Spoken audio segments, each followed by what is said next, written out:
Hey everyone, it is Nux, and welcome back to the new Super Gaming Squad podcast. This is episode 4, my dudes. I can't believe we made it to episode 4 because the original series, it was kind of like really on and off, but yeah, we're back. So first up, as always, we got to introduce the peeps in alphabetical order, in order they're on screen. So first up is Arrow, aka Chris.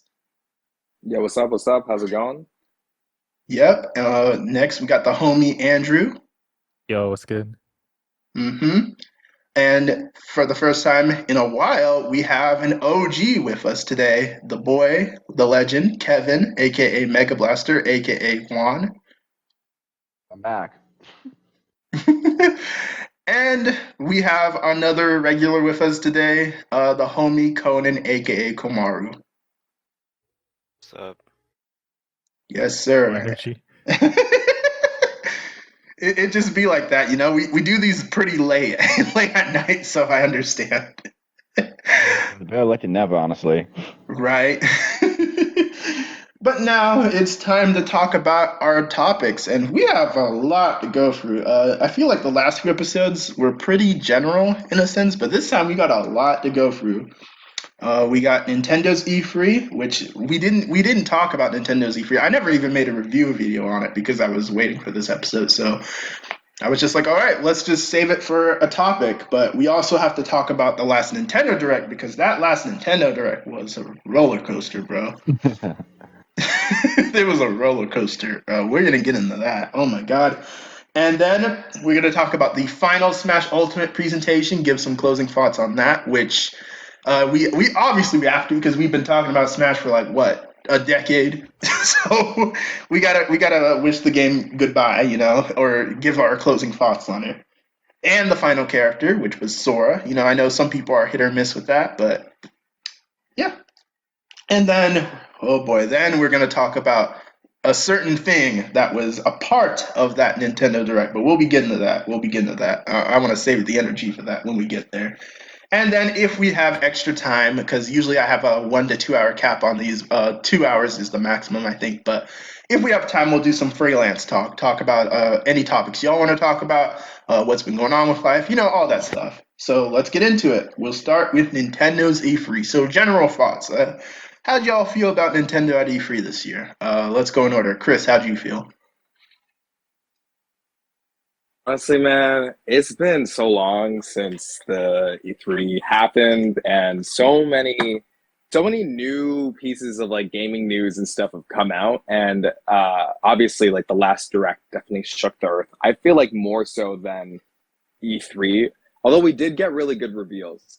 In honesty, the thing I was actually most excited for, surprisingly, and I know I didn't really even talk about it a lot during the Direct thing, was Advance Wars, but unfortunately that got delayed till May. So right. I'm on standby. I saw that. That was that's a recent thing that happened too. That was like really recent. They kind of just announced it on Twitter. Oh yeah, Advance Wars is delayed. I was like, oh, okay. And I figured too because the marketing was pretty silent on that game. They were like all about Metroid and WarriorWare, but they said nothing on Advance Wars. So I'm not surprised. Yeah, it honestly makes sense. How did you feel about E3, Andrew? If you're still there. Yeah, it's been a while, but I feel like I still feel like Dread like stole the show. It's like I can't believe we got like a 2D Metroid, and then it was like announced and released in like a 3-month span almost. Right. That's like It's insane. so quick. It reminds me of Origami King. Origami King had a similar release cycle where Yeah. it was All we had to revealed on do was- Twitter and then it was out. Yeah, but like I feel it was like they marketed it pretty well, but it feel like what? Okay, and, like it feels almost like a prelude for Prime 4 almost. Yeah, it feels like they wanted to revigorate some interest in Metroid because it was like disappearing. And they did market it well. There were like billboards and stuff. Not in my area, Yeah. weirdly enough, Yeah. because I usually see a lot of gaming stuff, but nothing here. But we yeah, didn't see anything here. yeah. Yeah. But any Breath of the other? Wild 2, Okay, yeah. I feel like we didn't see a lot of stuff. Advanced War Remix, that's cool. It's cool to see like quality IP returning. I don't like this art style. that they kinda keep using. The drawn art style. It's like a. I think it's just to be like simple, but like the way they use shading and stuff, it makes like everything look like toys. See, But like I I don't don't, know. think it's intentional, and Nintendo has been doing this like a few times now, so it's kind of weird. Well, Even it's well, weird it's not 'cause- Nintendo developed, but still. Yeah, like no, I completely understand. I think that the art style definitely is a decision coming from the top down. But like I remember distinctly when Wind Waker and fuck, I forget the Phantom Hourglass came out. I was obsessed with the art style from there. And like people like that was super fucking controversial back in the day. And when Link's Awakening came out like I'm last not even year, I'm not even getting like I'm not even getting at the chibi thing. It's like it's like the lighting and stuff that I don't like. It's like toy-like, and it makes things feel like cheap and plasticky looking. You know what I mean? That was probably the intention. Like probably like a intention to make it look like you play with toys, but that's probably just me. Yeah, I don't know if it's intentional, and it's like Link's Awakening, but it doesn't really necessarily seem intentional. I don't know. Well, one thing I can honestly say is with tactics games in the past like 3 years have definitely gone up in quality for sure. Like, and most of them are getting very distinct art styles. We got Triangle Tactics or Triangle Strategy coming soon. I played a handful of other tactic games on like Steam that have Except just like Three and there's a Houses, we bunch- don't talk about that. We don't talk about that art style. Okay, the thing is, I like Three Houses for its story. I think that everything's great, but honestly, bro, it's also a really hard game to play on the hardest difficulty as well. And plus, the game is kind of exhausting to play because just like with Sonic Heroes, you have to play through the game 4 times. Yeah, That's crazy. Yeah. Yeah, I noticed that. I noticed there's like free routes and each one is different and there's like a lot of content in each one. It's crazy. There's actually Yeah. 4 routes, 2 with Yeah. one house, but Good there's 4 lord, routes. they got like a Revelations type route, like Fates. Yeah. Like the thing is though, like I think that the game did a great job, and the new game plus that's the one difference compared to the previous ones, other than Shadows of Valencia. That like new game plus just makes it so you can go back and actually play a game like relatively easy. You're able to take things back with you. But one other thing from E3 I completely forgot about that's coming out soon that I keep on seeing on Twitter every fucking day. People are counting it down, but Shin Megami. I've been waiting, bro. I remember when we were all streaming the 2017 like introduction to the Switch in January. I remember that. We were all there, I think, weren't we? I screeched, bro. And Wasn't it like 4 one years. demon in like a school classroom, and then there was like Yeah, the logo, and it was it? Yeah, It my was friend on not- Twitter. Oh, my friend on Twitter is ranting about this because he loves Shin Megami Tensei. He tried to get me into it, so I might pick it up, honestly. Yeah. I think it's definitely worth it. I picked up Nocturne. I played it a little bit, but honestly, yeah, no, I think that like anything from like SMT Yeah. to Persona. I haven't they're played pretty any, good. but the Shin Megami games seem to have a pretty impressive pedigree. I played a little bit of Persona 5 on my little brother's PS4, so I'm not really that informative. And then meanwhile, like IGN is getting roasted because they Yeah. compared it to Persona. It's like Persona 5 without the heart. I think at this point it's just a joke. They're a joke at this point. Maybe. Oh no, I thought you said they were joking. But yeah, IGN is a joke. Yeah, that's what I said. They are a joke. They're funny. That's all I'm gonna say on them.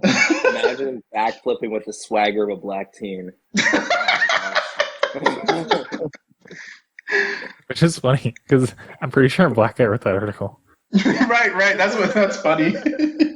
Dang it. It's funny too, Kevin. You've been getting in the Fire Emblem. I noticed you were posting about it earlier.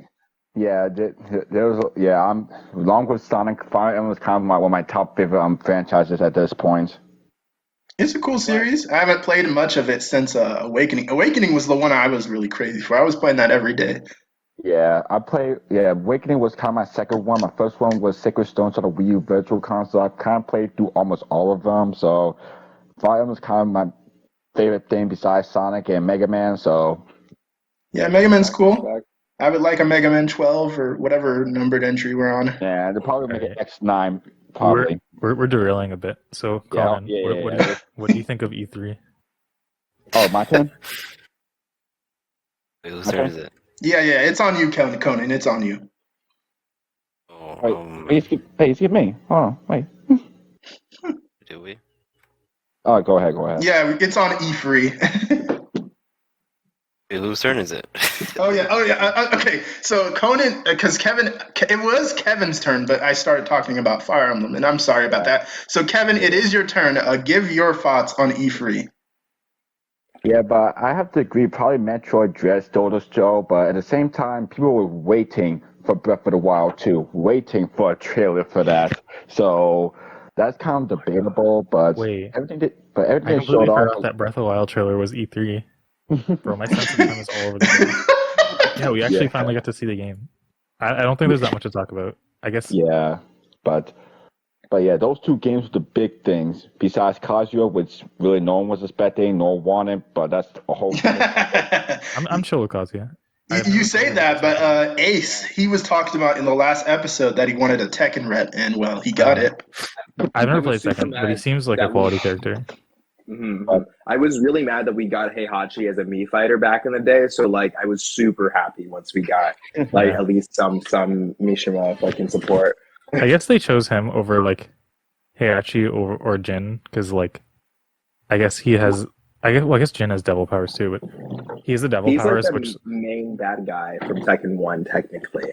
Yeah, but with the devil powers, he can be more like Smash-like instead of kind of like another Shoto almost. He's kind of weird. We had like 3 very straightforward, almost fighting characters now.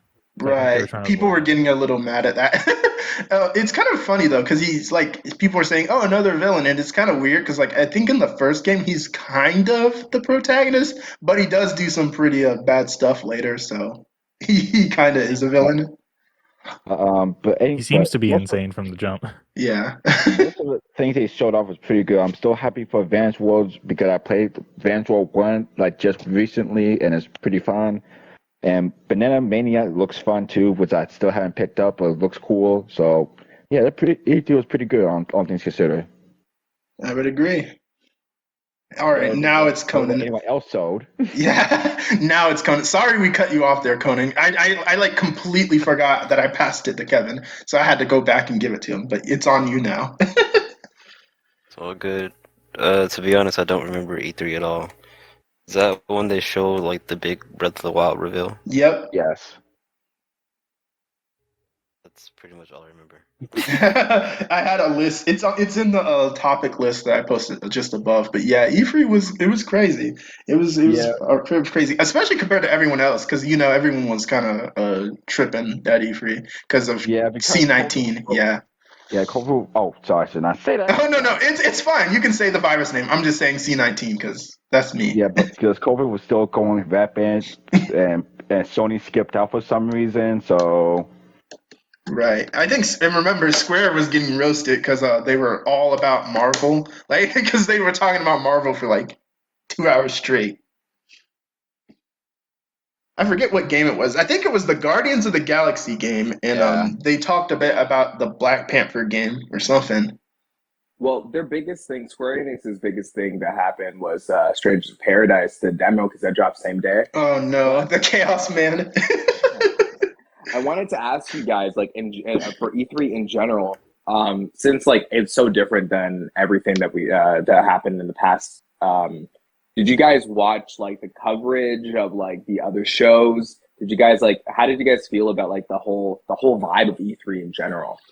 It definitely still felt off to me. Like not everyone brought their A game really, so You mean it for this year? Yeah, that's what he meant. Because this is the first E3 coming off of, COVID, so.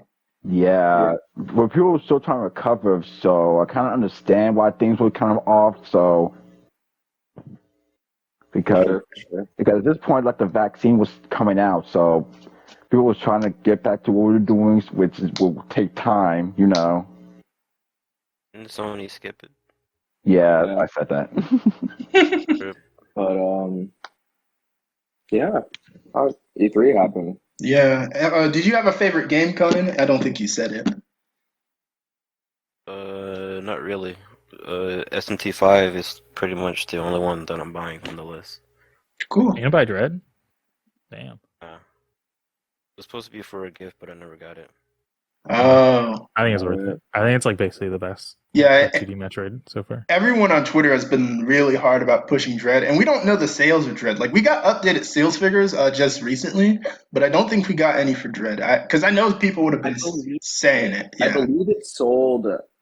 It sold like 89K in Japan, which is like that sounds about Metroid, right. but that's not like crazy Switch numbers. Yeah, that sounds about right. So, Like, I'm pretty sure from what I heard that it sold total over 300,000 copies so far. Oh snap! That's pretty. that is, I guess that's good for Metroid, but I feel like that's like not sales they want, because I feel like even their lesser games get like a few million. I mean, Kirby jumps like 1 to 2 million all the time. So, and he's basically been in that range for a while. We have to take into consideration the game came out September 19th, so it's only been over a month. Yeah, True. let's give it a holiday, I guess. Well, once the holidays come, everything spikes up exponentially. So you can't even stress. But it feels like, what's it called? They've molded Mercury Steam into like a company that makes good Metroidvanias now, and I feel like they're poised to buy them, especially considering in their last investor meeting they said they were investing 900 million into like game development. So I assume they're buying Mercury Steam. Nintendo is. Yeah, they've got a lot of money recently, and they're like ready to put it in the games. I think they had a huge cash influx, and they've been basically like they've had like a pretty sporadic release schedule. So I think they like know that like investors are probably like pressuring them, like they've had like you need to have more. Yeah, they have a lot of. Yeah, and I don't think they have an excuse to have. Well, they had like 2017, 2018 almost were pretty killer. There was a bunch of games coming out. It made up for the entire like 6 years of the Wii U. Yeah, and then like COVID hit, but it still kind of feels like. But COVID didn't. The thing is, though, that COVID didn't stop sales. Yeah, because look at Animal Crossing. It didn't stop sales. I mean, it like pushed back release schedules. Yeah. If anything, COVID boosted sales low key. Because look at Animal Crossing. Animal Crossing should be up there. Animal Crossing got like I don't know.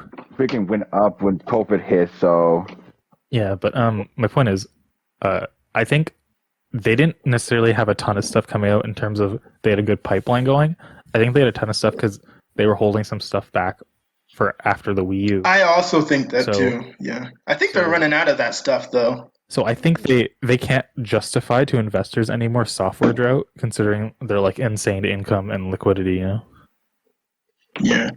But that's the thing, right? Like, we have to take into consideration we got the majority of like the first party roster out in the first 2.5 years of the Switch. So by the end of like, we're dipping into Metroid, so we must be. We're in our second Mario Party game. We're getting our second Kirby game. So like the thing is, like, we're approaching like what would be the second development cycle. And so we're expecting to get things like hopefully a Mario Galaxy 2 and like and all these new titles coming up. But I really wanted to ask, because I think that Nintendo's schedule, this is the plan from the start. I don't think that they had anything, and I think that a lot of game developers, like, COVID really, I think that it saved the gaming industry a lot, because like for example, as like a Destiny player, coming back and playing Destiny now, like knowing that like we got a DLC pack like relatively like a couple months after the pandemic hit, content has just been up and up and up, and it's been really, really good. I hear a lot of really good things from like developer Twitter, people just being like, hey, we're actually able to work at home. things are really crazy. Crunch isn't that bad. And I honestly, bro, I think the quality of gaming has gone up like exponentially, although we're getting way less content than we used to. Yeah, I'd have to agree. Although to respond, minus the studios that got closed due to COVID, because some were like getting bodied. Yeah. Yeah, I feel like shut down a good few businesses, game industries included. yeah. Oh yeah, did we lose Alpha Dream during COVID? No, that was way before, a little before that. Yeah. But like, okay, yeah, this year I feel like we've gotten like quality over quantity for games, if that makes sense. Like we got Resident Evil 8 and we got Metroid Dread, which are like both like pretty short games, but like I would say very high quality. Yeah, that's another discussion we might have eventually. Game of the year, which I feel like not a lot, and quite a few games came out at the same time. Yeah. But we got to move on because we don't want to get in the game of the year yet. Okay, before we jump to the I guess the September Direct, I want to talk about Final Fantasy Origin or whatever. Oh no, chaos. I'm pretty much, besides like performance issues and like the story, like story wise, it seems like almost, I don't know if it's intentional, but it seems like a funny like meathead kind of. I don't know if it's intentionally like silly, but I'm on board for it. I think so. As it like we got it like the first. It's a first Final Fantasy. They're trying to get more people into it. They're trying to do like a spiritual retelling in the first game. I think that. I don't think they're trying to do that. I think they're trying to use like the setting of it to tell a different story. Because the story is apparently about like an angry man or something. That's like what Nomura said when the first demo dropped. So, but I mean, he is angry. He's also not the writer on it. I'm pretty sure he's only the character designer. So, for sure.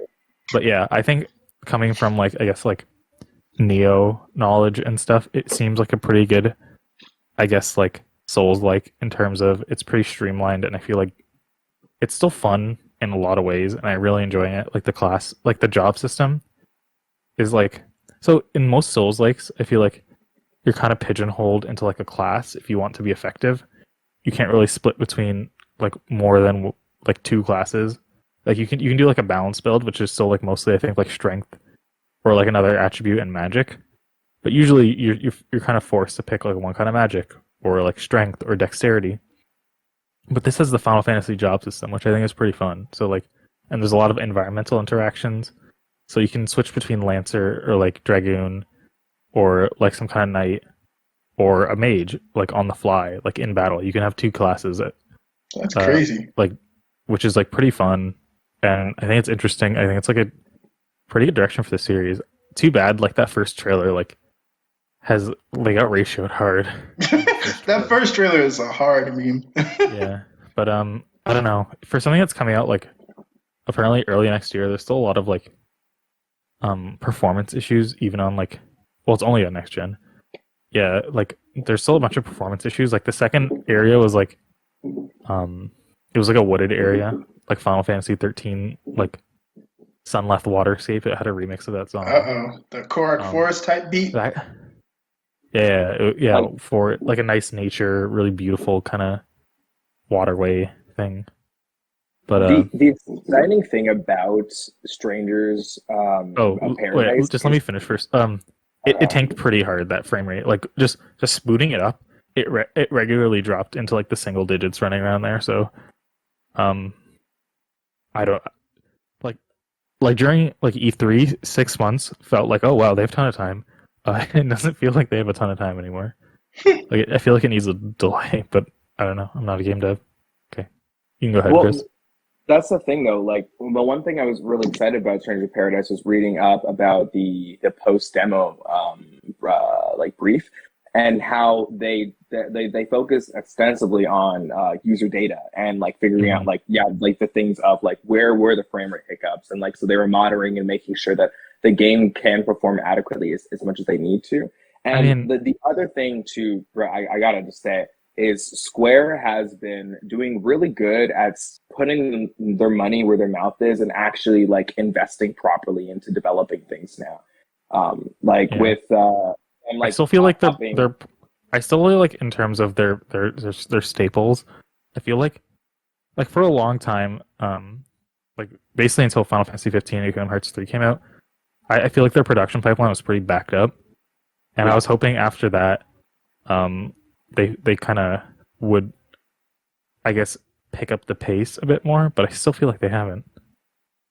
But I think that they are though, because I mean, like we have like Tokyo RPG Studio, Tokyo RPG Maker, which has been making games like at least once a year. Then we're dealing with the Bravely team, their secondary dev team that's working on these project title games that come out every 2 years now. Plus, like we had like they're doing a bunch of shit on their mobile side, and then they're also developing games like Forspoken that are more catered towards a Western audience. We have things like Eidos Montreal that are actually starting to do things. I mean, they commissioned them to work on. That Guardians game is good. Well, sorry, no, it's not Eidos Montreal. But no, Crystal Dynamics, I believe they're working on the new Perfect Dark game as well. We haven't seen that in a while. Oh yeah, I was thinking that game. It might be soft canceled.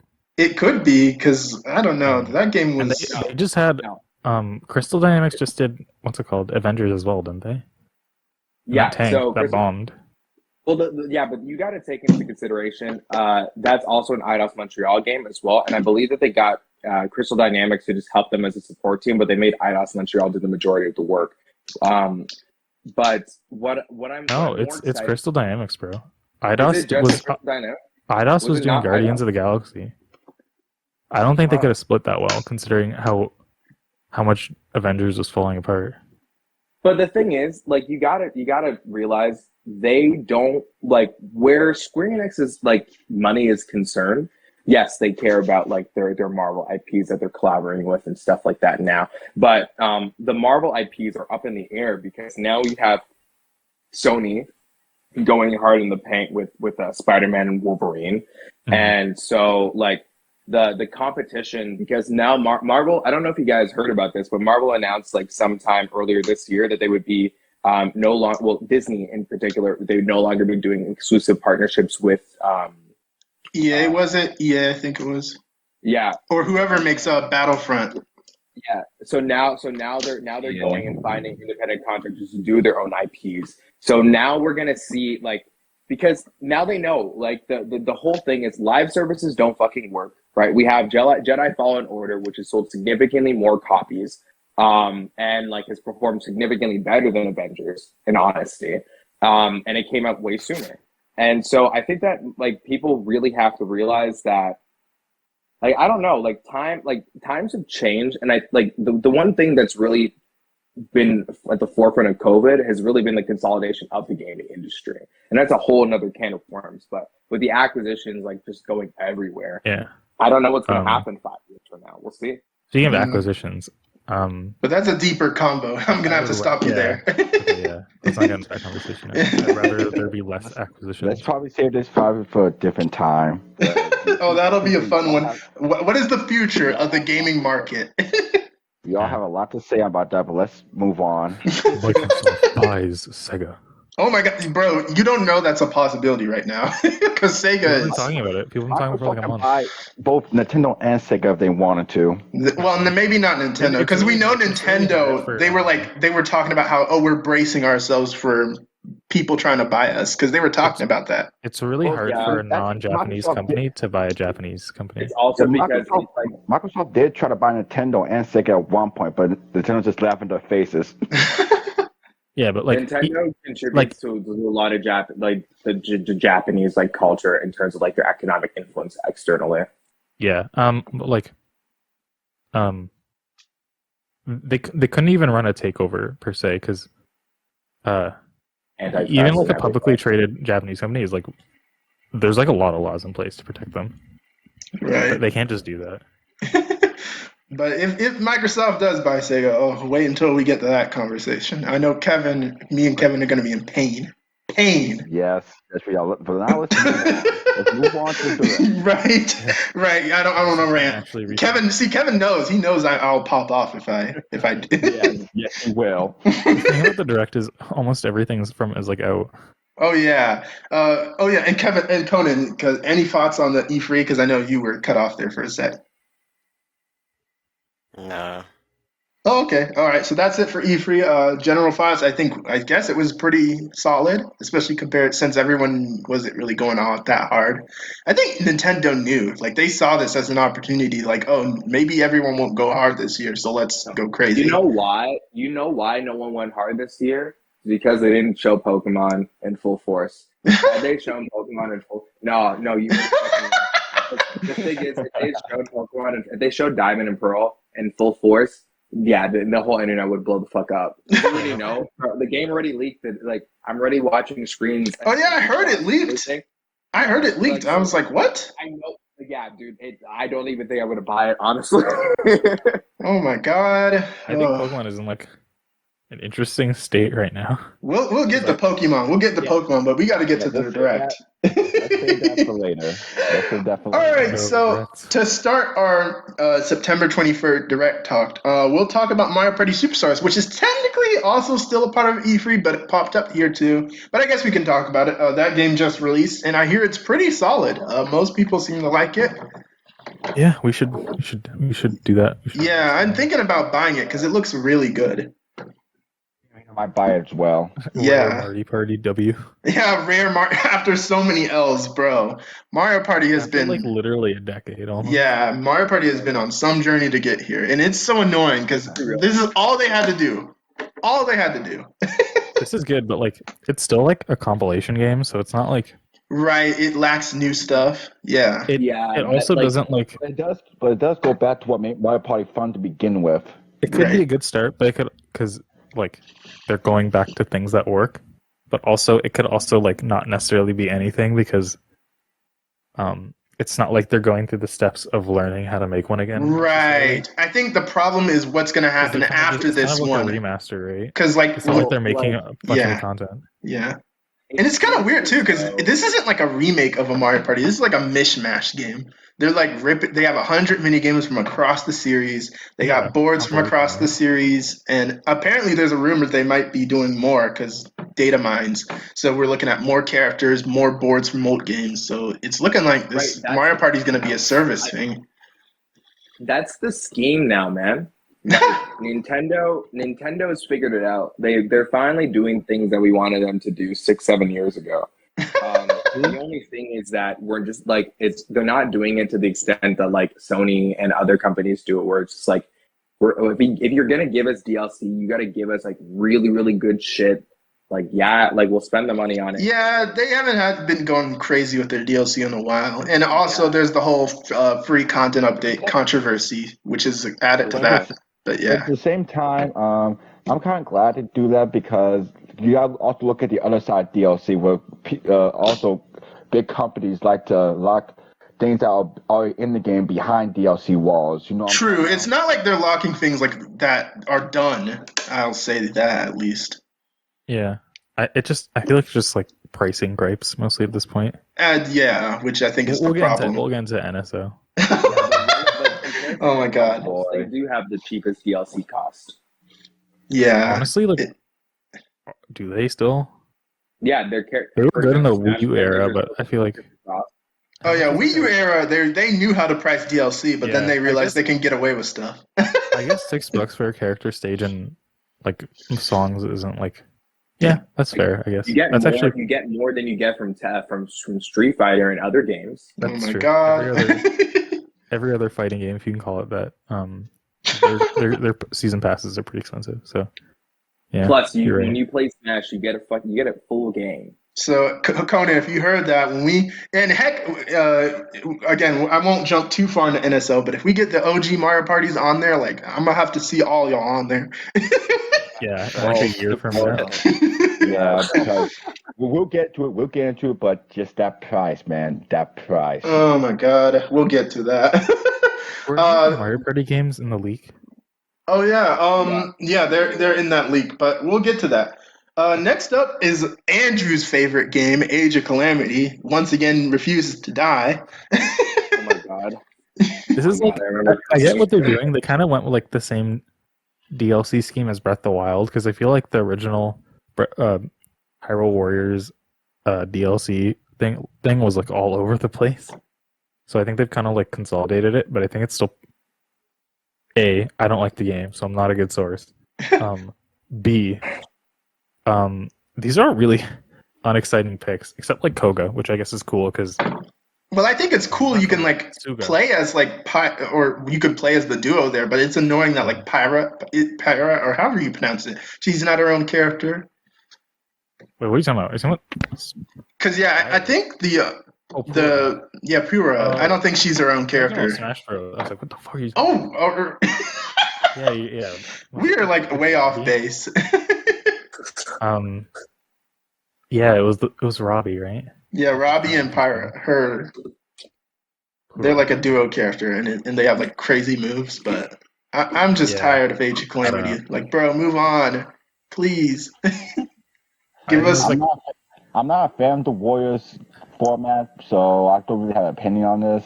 Yeah. I think it was like kind of uninteresting. There's some new stuff. There's like the Master Cycle and the nunchucks thing that for Link. It was like whatever. But the second DLC, it was like okay. We got Suga, which is like he kind of feels like he should have been in the base game. Like I thought he was gonna be in the base game. You already know. We're probably gonna get like an Ultimate Edition on Switch Pro. I hope not. Before we go into Nintendo Online, I really just wanted to just quickly mention Monster Hunter. Oh, yeah, Monster Hunter was in there because they had a lot of Monster Hunter stuff in there, right? Well, Yeah, that they was got DLC. and then also, but like the Sunbreak DLC was the opener for the direct. I just have to say, like, honestly, I don't know if you guys have played Monster Hunter like Rise on the Switch or anything like that, but it's a fucking really exciting time. If you want to get into it, it's super fun. I think that the game in general, like out of every single Monster Hunter game that I played about 3.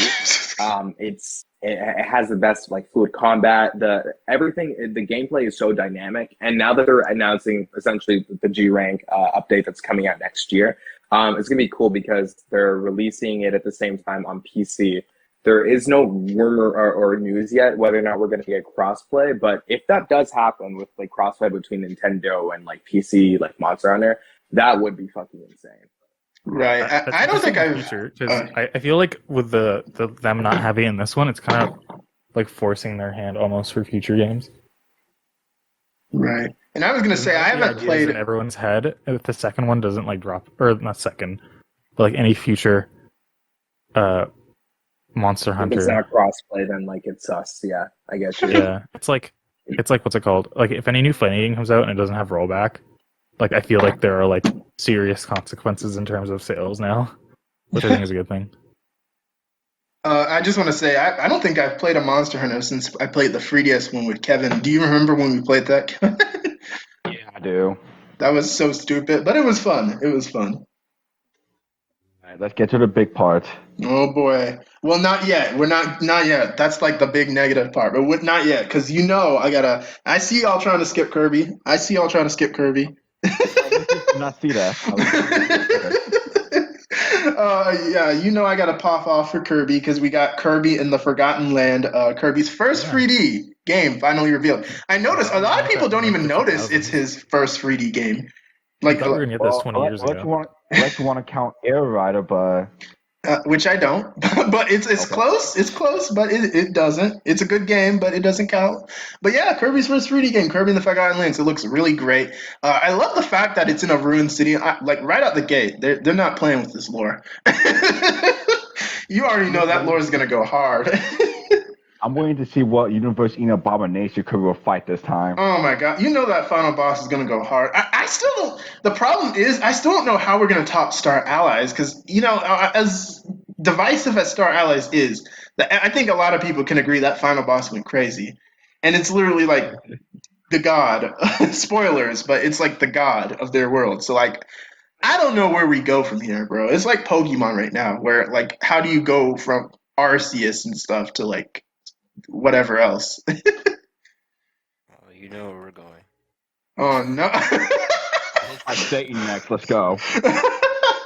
But yeah, Kirby is in the Forgotten Land. It does look great. A few frame rate stuff I'm sure Andrew will probably be mad at, but other than that, it looks fine to me. Okay, this one I can understand. It still doesn't make sense for Star Allies. Yeah, I never understood why Star Allies was 30 for no FPS. reason. Yeah, I never understood that, especially when Planet Robobot and 𝗿𝗏𝗃 were fine. Maybe they were just learning the hardware. I don't know, because you know them. They're similar to Game Freak almost, where they have lived their lives on handheld Like, almost. there's definitely like Yeah. a good almost half chunk of Nintendo that was still getting used to HD development because like hand. Yeah, which is why the Wii U had its issues with the droughts and stuff. But whew, man. Oh yeah, Andrew said he'll be right back. That's cool. But yeah, Kirby is looking great. Some people were debating what's going to happen with Kirby now that we have 3D Kirby games. Are they going to split into teams?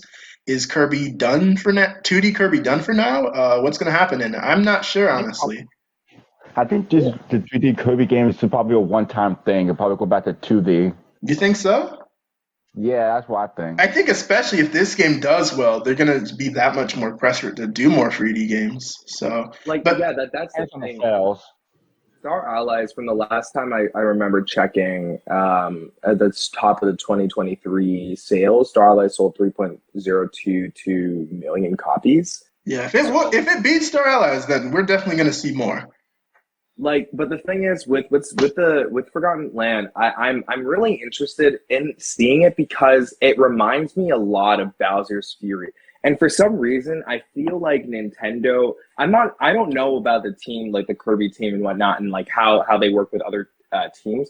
But for some reason, I feel like Nintendo has like taken Bowser's Inside Story, Bowser's Fury philosophy, and is now trying to apply that same like that plus like the Breath of the Wild like philosophy that they learned into their new 3D games. Yeah, I noticed that. It's like Odyssey, using the Odyssey form. Though with Kirby, I think it's just simply because it's their first 3D game and they don't want to go crazy with it.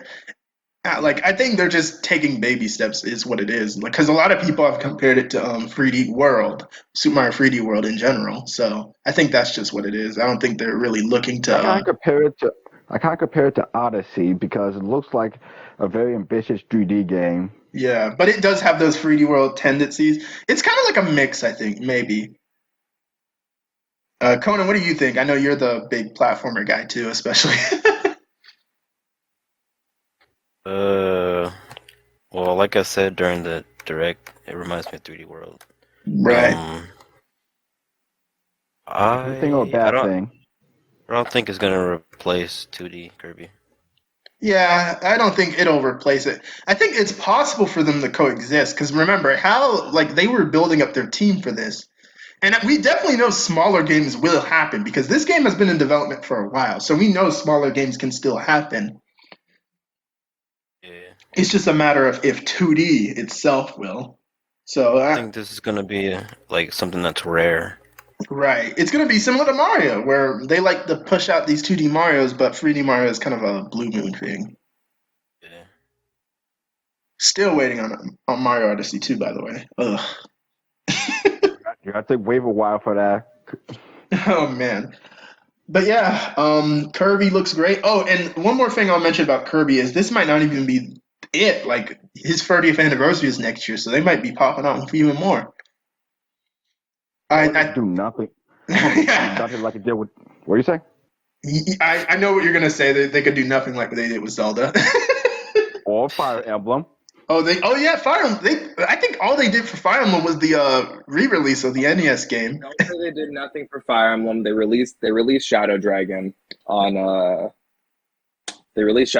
Nintendo like as an NES classic. I thought it was great, and it only cost $5. Yeah, I still got it. Yeah, and they did DK 32. Oh man, poor DK. Anyone that's not Mario. Yeah, you know, a lot of people on Twitter get so up in arms when they don't acknowledge anniversaries. It's just, you know how they are. They focus on their boys first and foremost. And I think Kirby will get that attention, you know, because they usually celebrate his anniversary. I think the most likely thing is they'll just put out another collection. Now, I don't think they're going to go crazy. Like some people have said, oh, they're going to put 𝗵𝗶𝗹𝗃 and 𝗵𝗶𝗆 on the Switch. I don't know about that. But I think it's possible they could do something. All right. But now, I think we have to skip it and come back because Andrew isn't back yet. And we need Andrew for NSO. We need Andrew for NSO. He's not back yet. So since we have Konon here, I guess we can go into Splatoon 3 because I know this is his specialty right here. He's the Splatoon guy. Bruh. Why haven't you guys gotten Splatoon 2? Oh no, I have it. I have it because my brother plays it though. I don't play it. That's the thing. My little Why brother aren't you has playing it too, so. I just Playing it? no, because like I'm not a Splatoon guy. I suck at it. I'm not a shooter guy, period. I play a little bit of Fortnite, but that's it. How do y'all suck at the game? It's so Either. easy though. It's I'm not a shooter. I'm not a shooter person. Yeah, if you haven't played shooters much, then I know me and Kevin used to play TF2, but like that's a whole different ball game. Exactly. I got to S rank stoned out of my mind. So But what do you think about Splatoon 3? Because I know like that trailer was kind of crazy. There was a few crazy things in there. To be honest, it was a lot to take in. Yeah. I've watched a couple analysis videos on it. The one thing for sure, the level of detail and the story missions, it seems, have gone up a lot. The worlds look really, really cool. I've always loved Splatoon Splatoon in general for their single player like level design. So I'm looking forward to the campaign. I'm surprised you say that because a lot of people roast the base game campaigns.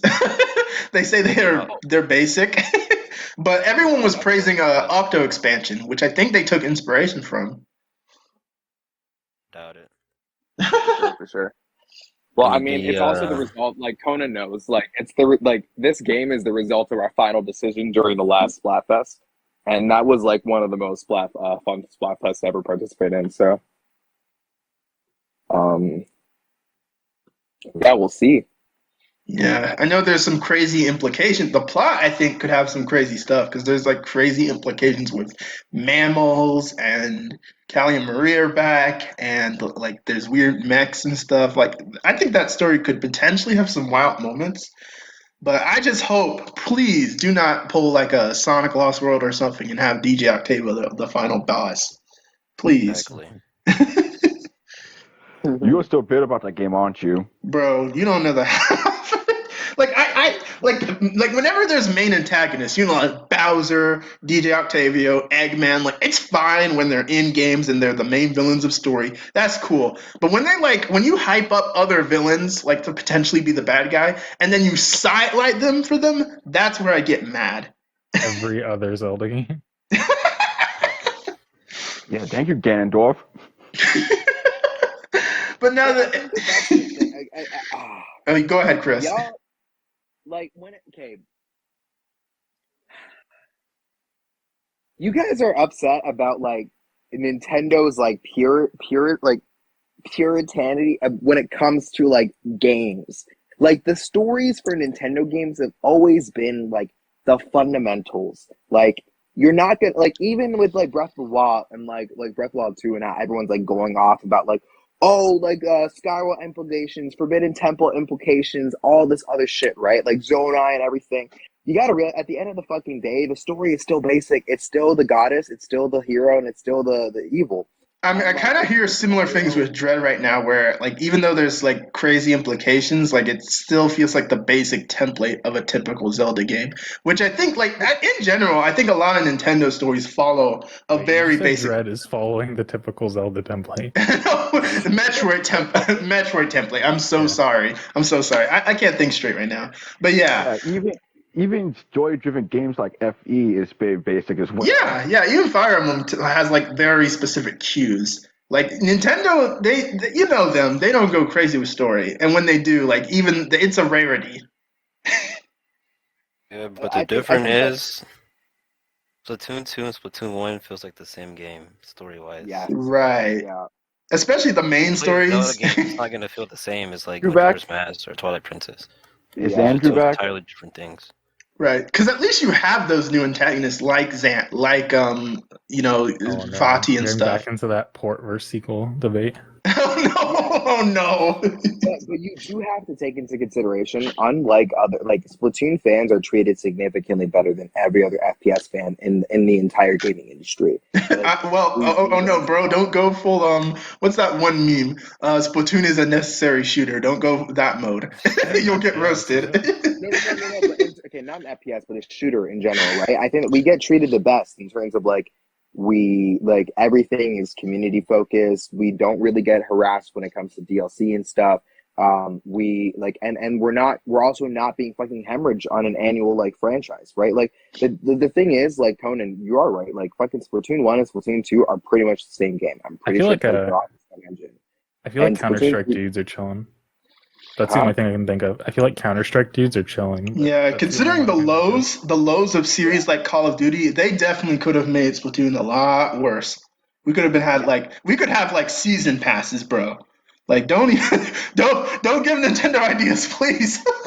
Right, yeah. And plus, Splatoon is not filled with little babies like Fortnite is, so. Well, that's the scary part is that Splatoon, It like is. when you play upper rank. Well, no, dude. The thing is, no. If you play S rank, it's scary because it's just try hard like 20 and 30-year-old somethings just going way too hard on this fucking children's game. It's definitely like marketed to kids hard. Oh yeah, never forget. Are you a squid or a kid? Like I said, Fortnite is have all try-hard kids, Splatoon have try-hard adults. There's a difference. Came for a Fortnite player like me. Oh, all right. Now that Andrew's back, we can get into the big one. You know, the one that oh my god, that everyone probably wants to rant on. And oh boy, where do we even begin? Let's talk about the price. Let's talk about. All right. Well, no, we gotta go. Oh, We gotta start at the beginning. We gotta talk about initial throat. thoughts, like when it was announced. Because keep in mind, they hid this price from us. Notice that. Well, okay. The first thing I have to say is that since E3, I've been saying this since E3. I've been saying that guys, I think we're getting a price increase. You guys can go back in the chat, and I've been saying it since E3. Oh, I thought that was gonna happen. I didn't think this much was gonna happen. Right. I didn't think there would be any N64 Genesis to it, honestly. Genesis was the surprising element because we knew N64 was a big possibility. And I think wasn't it like rumored or something just before the direct? I think so. I think it was, but Genesis was the big surprise. That like caught me off guard so hard. But the thing is, you know, Genesis is a nice surprise, but some people were like, "Oh, Genesis is the reason why it's that much," and maybe the Animal Crossing DLC. But I'm like, no, there's no way, because if you know Sega, they will give out Sonic easily. Like this man Sonic is in so many crossovers with other properties, it's not even funny. Yeah. I don't think it's I mean, Sega. I feel like that's what. people are trying Sorry. to justify it as like, oh, it's like a $20 DLC or something with the two games, but like Nintendo's poising it as if they just threw it in to like sweeten the deal. It just all seems like what's it Right. called? Like The not only- fishy, like the deceitful only- almost. That will make people less upset is if Sega actually, if the deal is that, like, because we only know that there are more Nintendo games coming out from the league, but if there are more Sega games that come out, because bro, we only got Sonic 1, right? Did we even get Sonic 2? No, Sonic only 2 got is the Sonic one 2. we got. Sonic 2 is the one we got. We didn't, AKA the better game, you know, better than Sonic 1. I still love Sonic 1, but so we didn't even get Sonic and What is wrong with you? Bro, We're not going down this route. We're not going down this route. Bro, I like Sonic CD, so like just like. Oh no. Is it nuts playing that? No. Oh yeah. I was talking about it with you when we were playing Phantasy Star. I beat it a long time ago, Sonic CD. That's what I was talking about. But yeah, it's possible we could get more N64 games and Genesis games, and there are good picks there. You know, Banjo, Majora's Mask. You know, cool games there. Nintendo could kill like Banjo's return hype. Right. Banjo's on a Nintendo console, and they somehow ruined it because of this price. And that's not even the worst part, bro. We haven't even gotten into like the glitch or whatever it's called, the controversy that these games don't run well. Yo, Why are these controllers so expensive? Oh my! I forgot about the controllers. Let's take one at a time. Let's take one at a time. But yeah, let's get into the controversy that they don't run well. I'm gonna let Andrew forefront this one because I feel like he knows about this stuff. Okay, so it's kind of a mixed bag. There's like apparently the Mario Tennis emulation is pretty solid, but for Ocarina of Time, we've had basically the worst emulator like ever. Like Yeah, Wii I U's noticed one that. was notoriously bad. Like so starting with like back in the Wii Virtual Console days, they kind of made them tailor-made for each game. But for Wii U, the main dude left, and they started to try to make like all-in-one solutions, I guess, and with slight like scripting tweaks. So like smaller stuff that they would do on the fly. And as you can see, it didn't work out. They had all the Wii U games were like dark because they had the 𝗵𝗶𝗹𝗄𝐺 filter, and they had like a ton of input lag, and people, speedrunners especially, hated it. Like Majora's Mask, like they found like the debug menu, which was like the worst thing ever because, well, the inputs for it sucked, but they had to play it on Wii U. Anyways, it seems to be based on that. Like the Mario 64 one, I think, is based on the one that was in 3D All Stars, but it seems to. It might not be an evolution of the Wii U one, but it has all the same problems and more, which is the problem. There's like a full second of input lag, and I've heard a few claims of around 220 milliseconds, which is a lot. Ew. Like the average person tends to notice above like 40-ish, I think. But I don't know. A lot of people just like kind of write this off as like, oh, games back then just sucked to control. Like, no, there's definitely issues. There's definitely issues. Yeah. I noticed Ocarina of Time is the main one. That's the one people pop off Well, here's for. the thing about Because like Time is the whole thing with the fog disappearing, I'm like, bro, that's crazy. Yeah. So they messed up what seems to be fog emulation and texture blending, which is why you have the it's that really bad. I'll see if I can find the picture of the water temple. Yeah. Oh yeah, the water one was also. I noticed water textures were also looking really bad. That was pretty crazy. People tried to pass off that. Oh, the Japanese version looked like this, but the Japanese version is the exact same as the American version. Bro, what kind of excuse is that? That's not even the problem. Literally, the entire text is in both versions. The only thing that changes is like a single byte of data. What is actually happening out here? But yeah. Yeah. So yeah, you can see in the water, the texture blending is completely gone, and the fog emulation is like non-existent because you can completely see the pagoda or whatever in the background. That should be like blurry. Like stone. Holy shit. It's like no one played it. Yeah, and it's like, man, we need 𝗂𝗀𝗀 on this show. We need 𝗂𝗀𝗀. $50 to like run through the mud, literally. I'm like, look at that. It's awful. Yeah. And the thing is, ever since, so there's been like 4 re-releases now, Ocarina of Time, like four emulations: the GameCube version, the Wii, the Wii U, and the Switch, and it's basically gotten like worse in the last 10 years. But that's a port. Oh, is it a port of the GameCube one? On 3DS, it's like a remake. It's a port. It's the code is like running like on bare metal. There's no emulation. Huh. Oh. But even from like the jump, the GameCube emulator had like really sensitive controls. The Wii one was actually okay, but it still had sensitive controls. Now it has sensitive controls, as in like, it's really hard to walk. If that makes sense. Like you have to push the stick very slightly instead of using the whole range.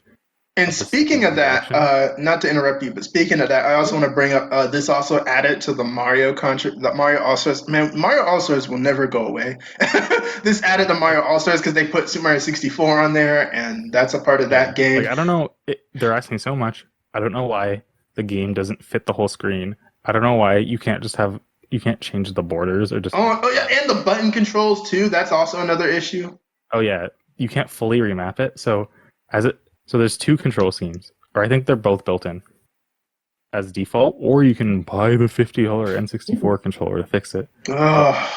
You only have I think left, bottom, and right C buttons mapped because the N64 controller is kind of weird. It had like 6 face buttons, right? Why would And you we want only to have buy 4 these that, days. bro? What are you So doing? you either have to do that, or if you hold ZR or something, the 4 face buttons act as 4 C buttons temporarily, like while you're holding it. So it's like, and there's no in-app like remapping, so it's really weird. It kind of just sucks all around for $50.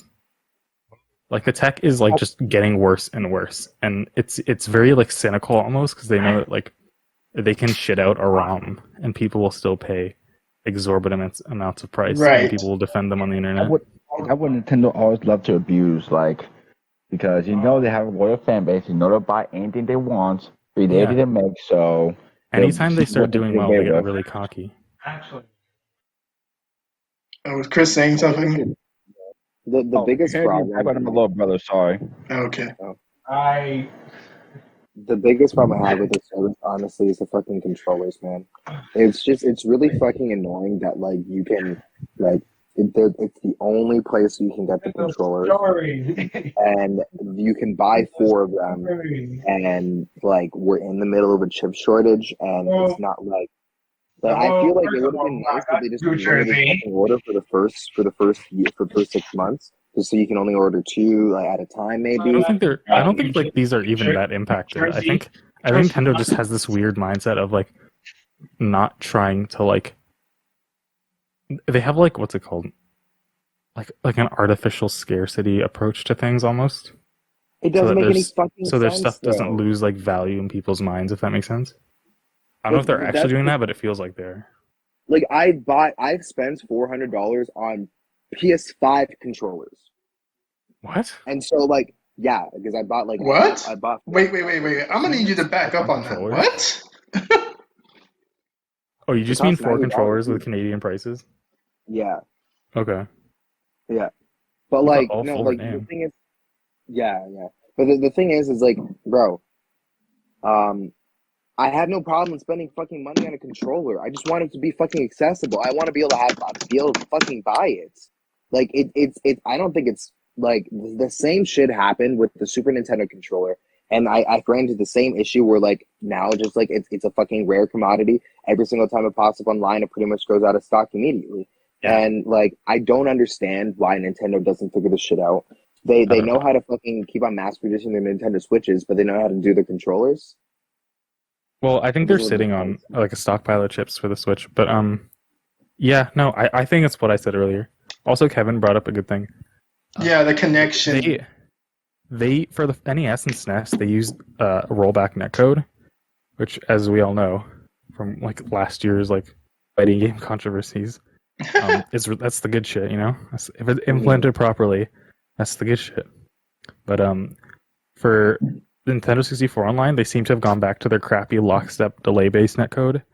So it really just seems like this entire thing is just hobbled together.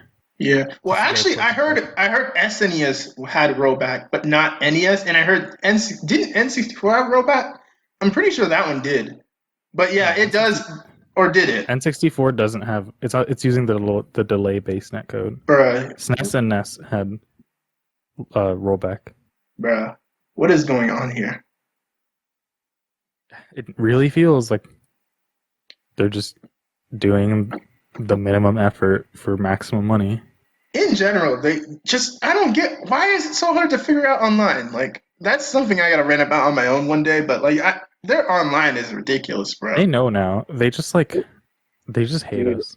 It's not that the gaming industry as a whole, man. Like you can't even fucking like you can't pin just one person. Like where the only one company that I genuinely think that has online down pat, and it's because they've been doing it since the jump, is Xbox Live. No, I'm just saying, like, okay, PlayStation has issues, but if you go from random games on PlayStation playing online or Xbox to the Switch, like, there's still a massive jump. Yeah, Switch is like really bad. They're lacking so many features, bro. Like PS3 and 360, and even Switch is like behind even if you like the 3DS. like even if you like say like okay, all those features are like you don't need them, you still have like worse like lag experience than a lot of games on the PS3 and 360. Oh my god, Wii U was better. I hate how he has ground for that too. Oh yeah, the Wii U had it had a better Wi-Fi card or whatever, or a better antenna or something. Mhm. So so I think Conan mentioned this like back at the start. Like I think he had this problem too. Like I had my Wii U and my Switch like literally in the same spot, like under my TV, and the Wii U had like a way better connection. That's another thing. I feel like the Switch overall, like as in the system, like its connection thing is just bad. The quality of it is just like really bad. The only way I was able to play Splatoon 2 was via Ethernet. Yeah, you need Ethernet these days. And speaking of Ethernet, they added that in the OLED dock. Switch OLED, I still maintain. 350. Even if it was 350, I think it should have been the launch model. The stand on the original is indefensible. The screen, despite not like even for an LCD, it's kind of bad. Battery life. Well, that's battery life still lasts. It doesn't make sense that it costs more And the than dock, Vita. like Like, it should have just been yeah. Ethernet on the dock. Yeah, I don't know. It doesn't make sense that it costs more than the Vita. It doesn't. It doesn't have an HDR implementation for whatever reason. But yeah, ooh. Man, like NSO is just a mess. Like I think we can all agree. Can we all agree that it's a bad deal, you know? Yes, absolutely. From the jump, though, I would honestly have to say it's been a bad deal from the jump. And like, what's it called? More than half of what's it called? Switch owners don't have Animal Crossing. Why is it? Right. Why is that Why a is it thing? there? Why are we paying for it? Yeah. And then we all say this, and then Andrew, I gotta expose us. Paying for it. Why are we paying so much? For Andrew, I gotta expose 64? us. Right. I do gotta expose us though. Me and Andrew, we're on like a shared plan with some random dude. Like I don't even know who this is. I don't know if it's Andrew's friend or Conan's friend, but we are. Oh, I'm on a different thing. That's Conan's friend. Oh, okay. But yeah, Conan hooked us up. So we've tested this. We bit the bullet. But if you haven't bought it, we don't recommend it. We did it for the podcast. Yeah. Yeah. we totally haven't been playing Phantasy Star and Mario Kart 64. I'm in a family friend with like 8 dudes, and the vote was like 7-2 to get it. So I was like, all right, whatever. I only pay like $8 for like a year, so whatever. I will say we did have fun playing Mario Kart 64 and stuff. Like it's not, you know, it's the usual quality thing with Nintendo. It's playable, you know. It's so slippery. You're right. Oh yeah, that's the thing. Mario Kart 64. We don't want to talk about the individual games because then we'll go on forever. But like Mario Kart 64, that game is a mess. Is it very laggy? It's not so bad between me, Andrew, and Conan, but with some other people, like if your Wi-Fi isn't the best, it'll be terrible. 1-to-1, it's not that bad. With 4 people, like the games kind of go. Yeah. But like something I noticed, I didn't notice this before, but with Switch Online, the emulators, you can basically just like stream a single player game. Not even stream it. You can play a single player game and just hit like a button to swap controllers. It's pretty cool. It's like couch co-op. Right. Like there's some things in there, but otherwise that's terrible. Like you can play JRPGs with your friends and just swap the controllers. Someone wants to play. Which gets into another subject, future systems. Now we talked about this a little bit. Like, is it possible they'll add systems under the expansion or even under the regular plan? You know, or are we gonna have to be paying like $100 to get GameCube? Can't afford GameCube, guys. Andrew was saying this like, oh, we better be paying $160 for GameCube. Right, and that's another thing. When the next Switch model comes, are we gonna have to start paying for this all over again, or is it gonna carry over? Like, do we have to start over from scratch and wait for NES games, or are we gonna has to figure out like a more permanent online service? They can't keep doing this. Right, because if they do, like, I know I'm not messing with it. I'm done. By the time that we get to the GameCube, it'll cost fucking $100 a year for Nintendo Online. Should I talk about that Switch? Sorry, go ahead. And then finally, like Microsoft and Sony will be like, "Holy fuck! Like we're doing too much for so little." Should I talk about that Switch Pro rumor? Oh, we'll get to Switch Pro. I'm going to sidetrack that because we got other stuff to get to first. But yeah, Switch Pro is its own can of worms. That's probably something we'll get on in Freelance Talk, if that's okay. But yeah, like in general, Nintendo Switch Online is just a mess. I will say though, Andrew was talking about, what if we get like Dreamcast and stuff? First of all, I need to roast Sega because if we really get Sonic Adventure through NSO before a regular re-release, what are y'all doing? Bro, what if I get 2 copies of Sonic Adventure? Oh my god. Dreamcast and GameCube. This man, Kevin, even Kevin knows that ain't happening. Dreamcast would be crazy though. That would be tempting. Especially if we get like stuff like, oh, Marvel vs. Capcom, that one that everyone has been wanting, locked behind NSO. Pain. Like, are there a lot of good Dreamcast games, or are there just like a good dozen? There's quite a few. There's Like a the good 64. dozen. I mean, it's the Dreamcast. It died early, so the lineup isn't that big. So is it like the 64? You would say? Yeah, around 64 level. Okay. A little less because Sega doesn't have as nearly as many really good bangers like that. So but I think we should move on to that's why I was saying we can't get the Switch Pro because we'll be on that for a minute. Before we get to Smash, we got a few more things to talk about the Direct. Bayonetta 3 was there, and that was MIA for long. Yeah, that one was MIA for quite a minute. They had like an Astral Chain fake out, and it looks like it's on the Astral Chain engine now.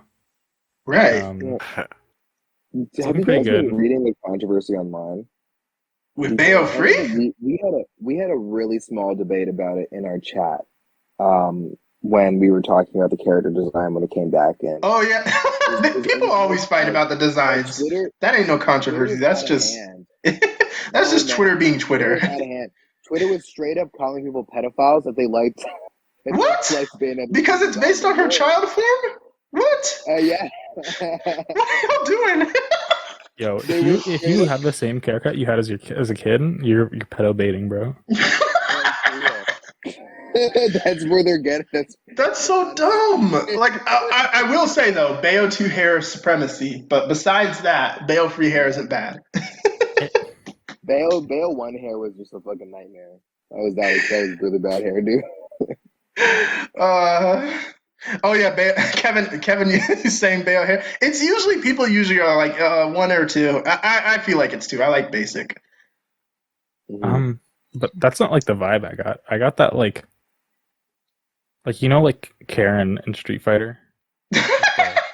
like the yeah, Karen, the one girl who has the locks. That's the vibe I got. Yeah, but it's actually it's basically a callback. It's a reference to her child form. Yeah, but it might be that child. But Oh, let's not go into the story theories. That's a whole other can of worms. Anyways. Oh my god. But yeah, it looks good. Touch yeah, touch grass. And it has scalebound stuff too, because we know the scalebound director is on it, and some of the gameplay seemingly just called Kami the scalebound director. No. I mean like a scalebound dude on it. Like there's a guy from Scalebound who was on it. But you can see scalebound inspiration in the gameplay because like she's fighting with giant monsters now in real time in the city. Like it's weird. Okay. Yeah, but it still looks pretty good, cool, all things considered. Right. Like Kevin's just like, that's beyond return. It is. It really is. I think the graphics look a bit sharper, but as long as it runs well, I think that's all I care about.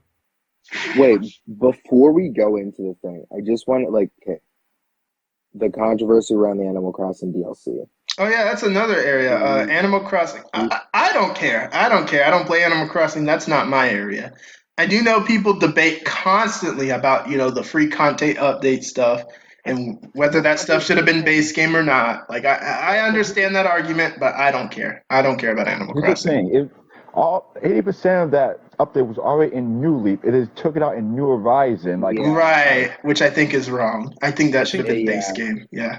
I don't trust a word Nintendo says. So honestly. I mean, stuff like Brewster and Cap'n, like, what are you doing? That should have been there. That's not hard. That's not even hard to add either. I feel like New Horizons was partially rushed because, like, that team is also the Splatoon team, and maybe they were thrown on the Splatoon free? Probably. Anyways, but yeah. Hopefully now they'll have more money for dedicated teams. For real. Hopefully. I hope they can fix the online because the Nintendo Online is very crappy. Yeah, in like 2050. Yeah, in 2050. Oh man, any other games from that direct that I missed? I know Deltarune. I was gonna talk about Deltarune, but I have not finished Chapter 2, so we're not talking about that. Not I haven't interested in even played anything like Chapter that, 1. honestly. I'm Bro, not gonna wait until it's done. at least And play that's Undertale. it. That game is fun. All Bro, that it's remember been like- Undertale, Megalovania, that's It's been like it. 10 years since Undertale. Bro, it hurts how old Undertale is. I remember it like it was Yeah, it's been yesterday. 10 years. I never really was into Undertale. Only time I remember Undertale is Megalovania, that's it. Funny Skeleton Man song. Yeah. From an Earthbound hack, now in an official Nintendo game. I will say, Jiva was beating my ass though. y'all saw the journey I had to take to try and beat him. Getting his ass beat I by a know the clown. story of Undertale, I know the lore, but I just wasn't into it, honestly. Yeah, I think one game Undertale is a thing you have to like play, or like you can just watch it, honestly. But we I think it's something you have to feel. Anyways, I think we need to move on. Yeah, all right. So now we can get into the final Smash presentation. They announced it in that direct, so I guess it's on topic somewhat. But then they had a dedicated final Smash presentation, and it was freaking Sora. And we said everything we needed to during the reaction. I have a full cut of it up. But yeah wild stuff. Oh, snap. We have a guest. Ace is here. What's up, man? Hey, right on time. Right. You're kind of we're near the end, kind of almost. Right. You're in the second half, basically. We're talking about Smash final presentation, but can we get some words on Kazuya and Sora from you? Oh, in Smash? Yeah. Oh, Kazuya. I was really happy when he came in. He was pretty cool. I dabble in Tekken from time to time. He's a pretty cool character. I like that he's like deep mechanically and whatnot. Mm-hmm. He's like the biggest fucking. Yeah, he has like a million moves. Yeah, and scary in Smash. I mess with him quite a bit, but like he just feels like a little. Feels like a little lacking at times. Yeah, like a lot. And then like when you play against certain other characters who are able to jump across the screen like super fast, you could get like overwhelmed pretty easily. But when you're on point and you're in control, you literally delete stocks like instantly.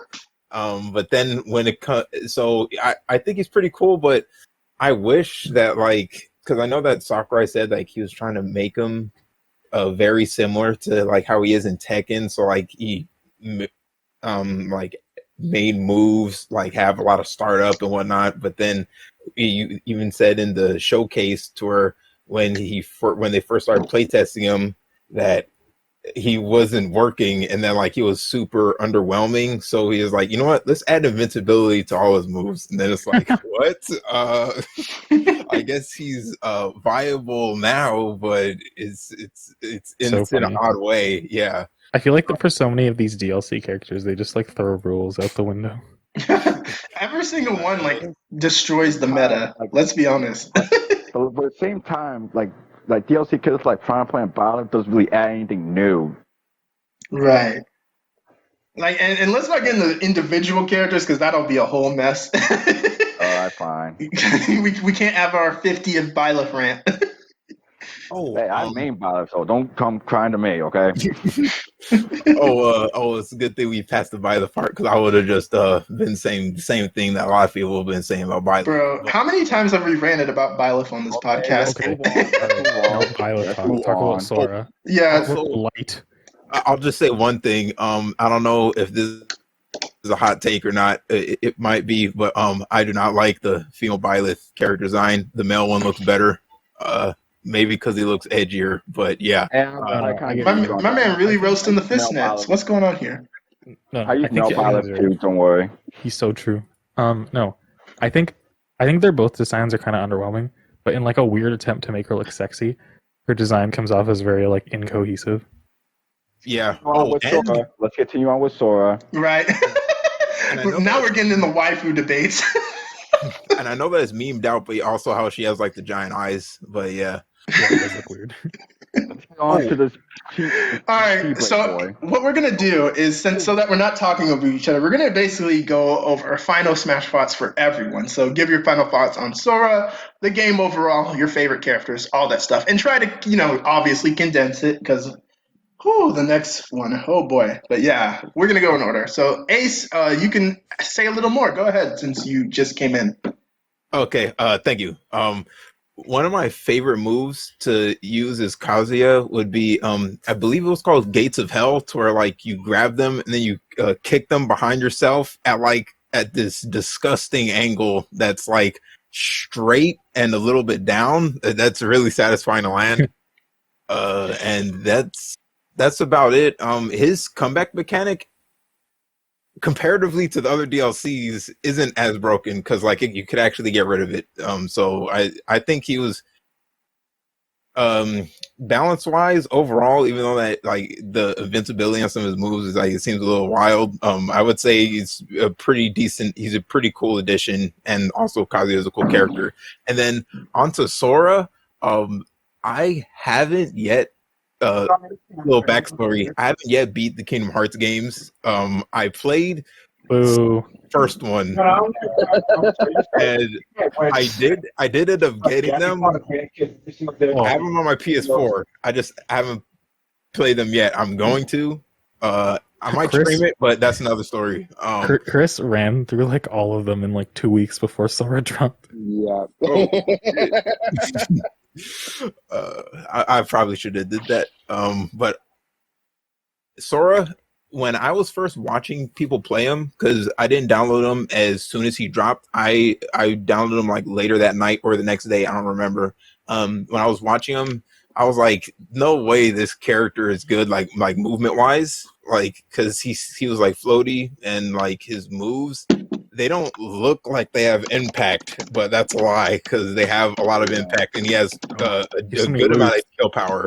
Yeah, and then like I was seeing that he has combos and whatnot, but then when I actually downloaded him, I started playing him. I was like, oh, this character actually like is actually pretty good.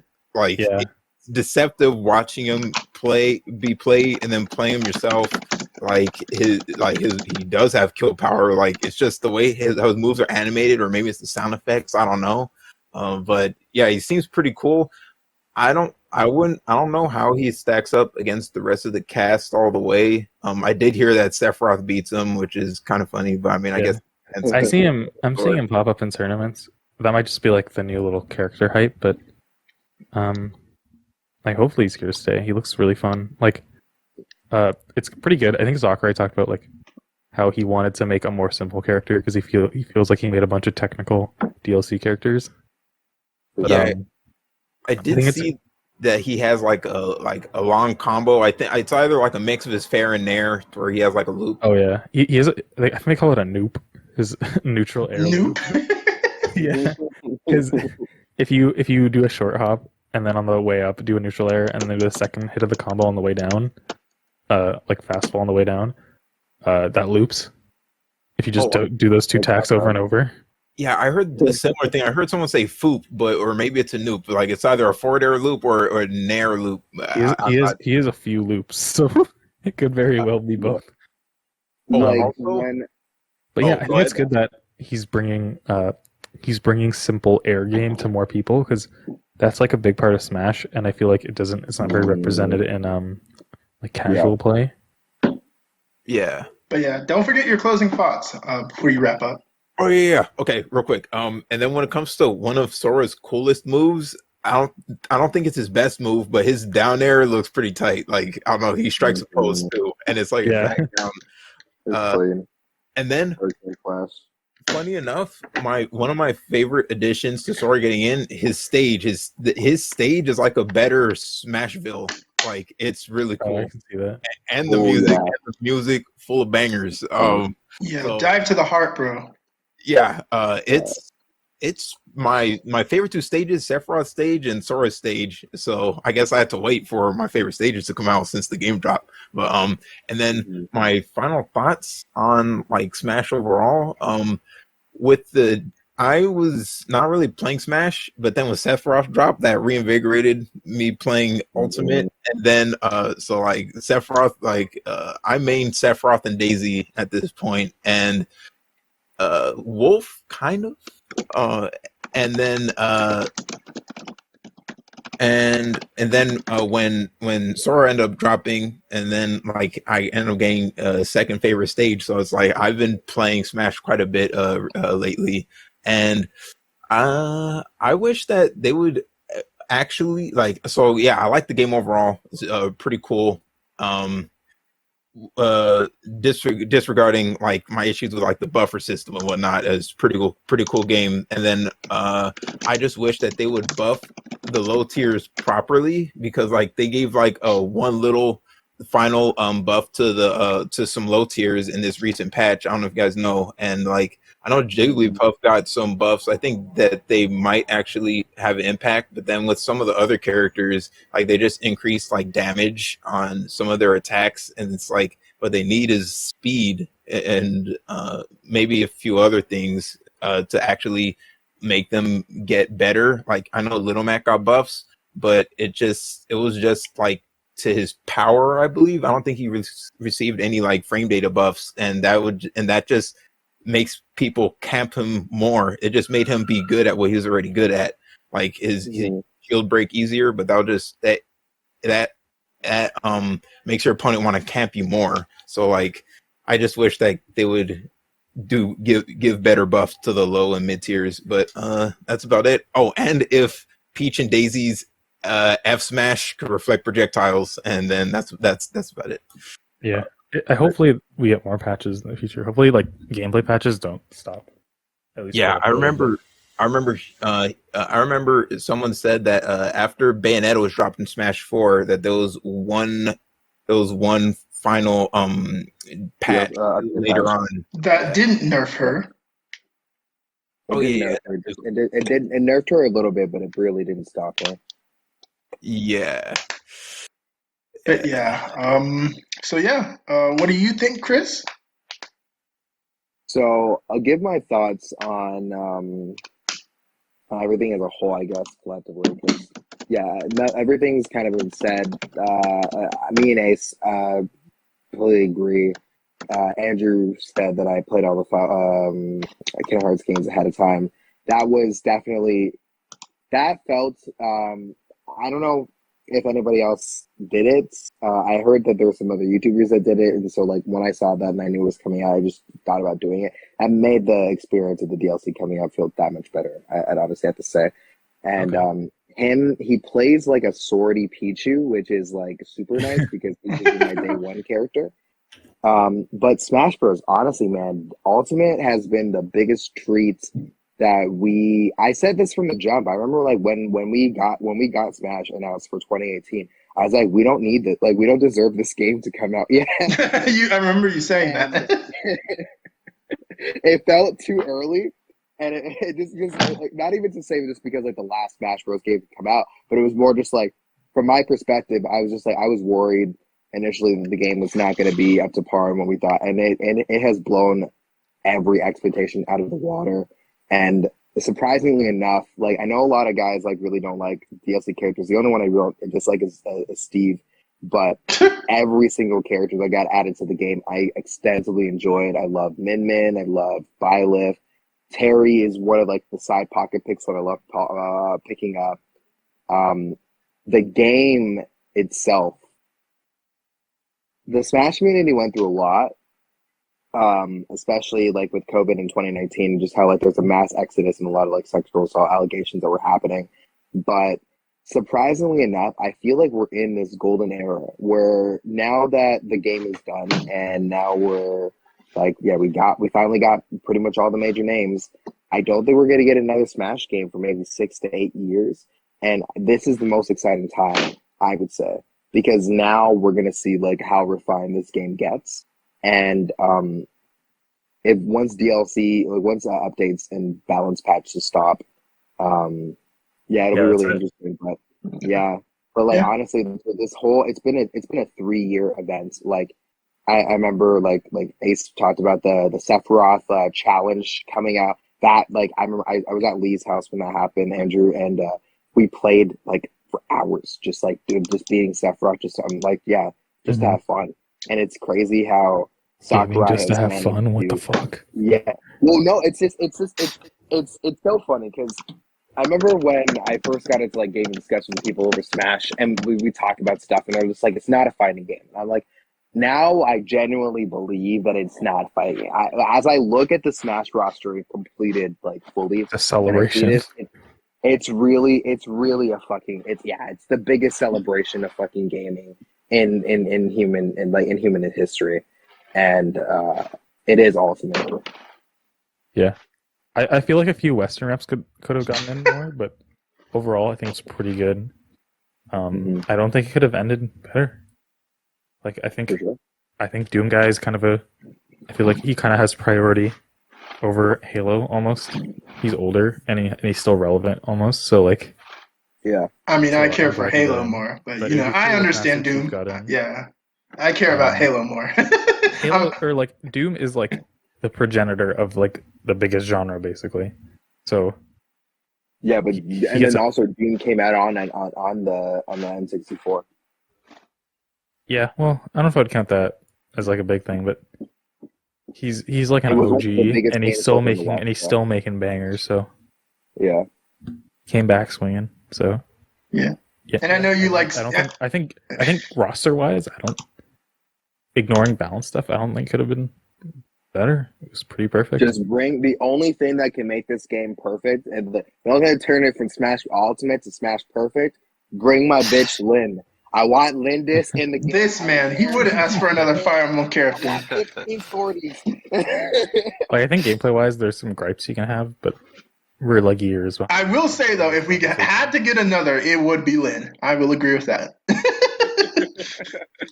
So you're spared for now. Oh, this man, Kevin, the silica. No. Oh my god! But speaking of Kevin, since Andrew gave a little of his thoughts, oh yeah, you can say one thing on Sora, I guess, before I give it to Kevin. What's the look of more? Oh, Andrew, because I know Andrew was talking a bit. Yeah, I'll shut up. Oh, okay. Well, I guess it's all on you now, Kevin. Though we do have to keep it moving because we're almost to the 2-hour mark, and we got to save room for our last topic. Oh boy. No problem. I don't really care for Sora because I never played Kingdom Hearts. My thing is, as long as Smash ended big, I'm fine. And it ended big because Sora, like Sakurai said, is one of the most highly requested characters on the ballot. So I'm happy that it ended big. Still kind of salty about no Shanti, but we have a me costume in the music, so I'm fine with that. But I think of Smash Ultimate as a whole, I think it's one of the most best games. But me, I hear so much negativity when I play with my brothers that they say this game is rust or this game is not complete. Listen, they've been working on this game for 3 years, so give them some break. Just let them. Everyone love this game. Just stop being negative and just enjoy playing it. Because me, I'm a casual player. I don't care about competitive play. I don't care about any of that. I just want to play the game and have fun. Okay? Is that so hard? But dang, you didn't have to call out Ace like that. Help me out, okay? But yeah. Hopefully, we'll continue to play for I can't talk for the future to come because most likely won't be getting a Smash game for the next like decade and a half probably. So we'll just enjoy this one as it lasts. Yep. All right. Is it finally my turn? Silica. I guess my thoughts. I'm just gonna keep it short and sweet too. Basically, I'm satisfied. I think Sora was a great final pick. I have a weird relationship with Kingdom Hearts. Like I know a lot about the series, but I haven't touched a single game minus like yeah, he's heard all of us talk about it. Kingdom Hearts fan excited to play it for the first time. I will binge those games eventually. Maybe when I get my Twitch going again. But yeah, I think it was a great finale. Obviously, I don't think Ultimate is perfect. There's areas that could have been better. Representation could have been a little spread out more. Like I've ranted about this time and time again. But you know, It is what it is, and also the online. Let's the online is. Really Let's not. fucked up they Yeah. sword I through it. want to squash strike online because I already get far more online. Right. Let's not rant about online again, but you know how it is. It's not perfect. Let's just say that. But Not a sword, it's a key. oh, also, Subspace Emissary is better than World of Light. Just want to add that in there too. Facts. No, that's a fact at this point. It all has the best soundtrack. Other than all that, I think Ultimate was a good game. And if it was the final Smash game, I think it would be a great finale. But I don't think it is because it makes too much money. It makes too much money. It milks money, so Nintendo's going to milk that cow. It's not the end of it. Right. But yeah. And then we're gonna pass it to Konon. So, what do you think, Konon? Overall, I think all the picks were pretty good. I don't really like playing as most of the DLC characters. Only one I liked is probably Joker and Sephiroth. Yeah, You already know how much I'm it's alright, but I don't know. You need to play at some point. Yeah, Sephiroth is crazy though. Yeah. So much fun. Have another open arena and get bodied by a Mega Man main again? You get by me. Let's go. Bro, you talking real reckless right now. And No it one wasn't named- fun to play. You can't defeat anyone named Penis Dude or whatever. I'm not even gonna give context for that. Oh my god, but yeah, Ultimate has been a ride. I think we can all agree to that. Yes. Hopefully, at least, I'm hoping the community really calms down in this time. Maybe it will, maybe it won't, because you know how the community is. It's wild. I think it'll be pretty docile, because I like it when we have a little bit of time before our next installment. It gives us time to think, And Smash desperately needs that. We've been doing this nonstop for so long, but Yeah. And we Smash need time needs to it, and get their better other at the series game. need less. yeah. And we need time to get better at the game, so Right. Let's just enjoy the one we have. Yeah. Yeah, we need less time between Mario and Zelda. Oh man. But that's gonna be the end of Smash. Goodbye, Smash. And I hope Sakurai is chilling. I know he was posting pictures of his cat. That's probably what his Twitter is gonna become, just him posting pictures of his cat. fine with me. I hate cats, but that's fine with me. I'm not gonna lie, it is gonna be sad to not see his Twitter anymore because Right. It's gonna be sad not to see this man, because we talked about this. Nintendo doesn't have really prominent figures anymore. Like Miyamoto, he shows up every now and then for whatever reason, but besides him and Sakurai, it's gonna be kind of boring. Yeah. True. Yeah, it will be. Yeah, we're entering a dry period of Nintendo for sure. Yeah. What I think is, sorry, I know that are we done with the Smash conversation? Oh yeah, because we gotta get to we gotta get to the bombshell, my dude. Oh, okay. All right, Yeah. Yeah, we'll come back around for freelance talk, so keep it in mind. But oh my god, here we go. Actually, I need to bail out because I need help my. Oh, you gotta go, Kevin? All right, Yeah. well, I guess I'll let you open it and give some thoughts on that before you go. Okay, I'm not really big on voice actors, but my take is, why do you have Charles Martinet voicing people in a movie that's not Mario? Why do you have a celebrity voice acting? I'm really not a fan of celebrity voice actors. Wait, this was the big news? Oh yeah, we're getting the Chris Pratt Mario, my dude. Bro, we need to talk about it. And Kevin, you feel free to go. And if you want to hop back in, you can. But we have to talk about that Mario movie cast because that broke the internet, bro. This down bailout, right? All right. It broke the internet. It was the last direct, in case you don't know, September 23rd direct.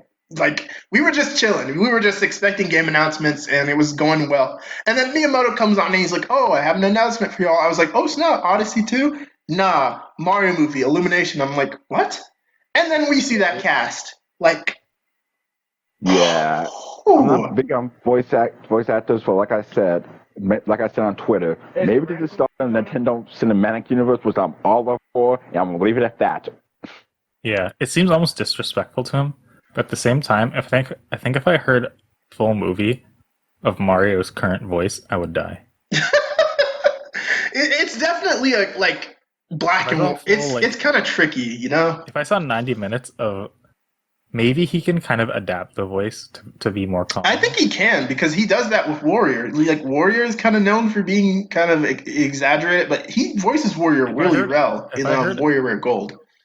If I heard an hour or like 90 minutes of Warrior, I think I would still die. Oh, and we didn't talk about Warrior Wear. Oh, poor Warrior Wear. It's too late though. Charles Martinet. He voices Warrior Waluigi too.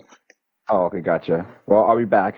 All right. But yeah, Charles Martinet, he voices the Mario Brothers. He voices Warrior and Waluigi. And I said this, and this surprised Conan. He voices Toadsworth. So what if he does him in the movie? But yeah, other than that, these casting choices, bro, we got to talk about them individually. So the initial one, which is Chris Pratt Mario, like, how'd y'all feel when we were hit with that?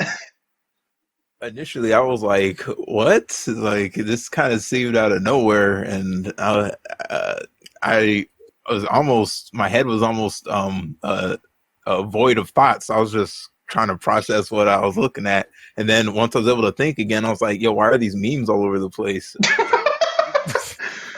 It'll probably, if I'm making a prediction, it'll probably be the voice acting will probably be like decent or a little off-putting, but we'll also have to see because if the voices sound like goofy or funny, but then like the story is also like good and the movie's like engaging, then it'll be like an interesting like type it could be decent experience. But if the movie's bad, then it'll be very, very weird and whatnot.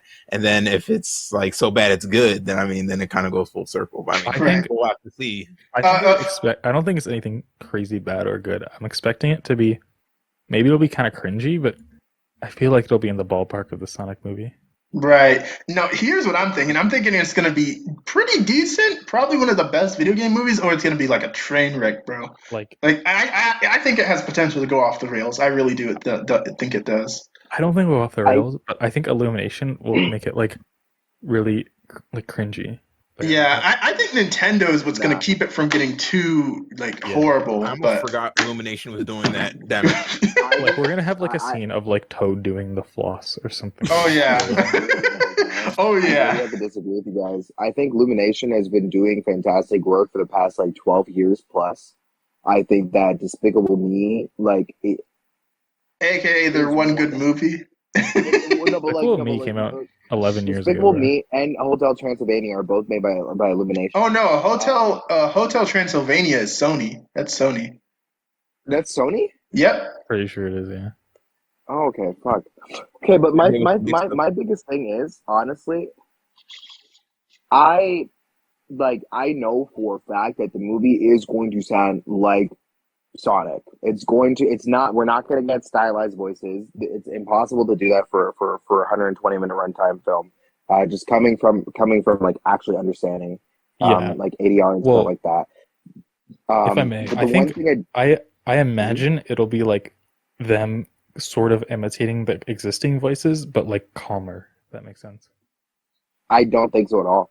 I think that if anything, that what they'll do is like because easily like the memes themselves, right, that have come out in the past couple of months since the announcement.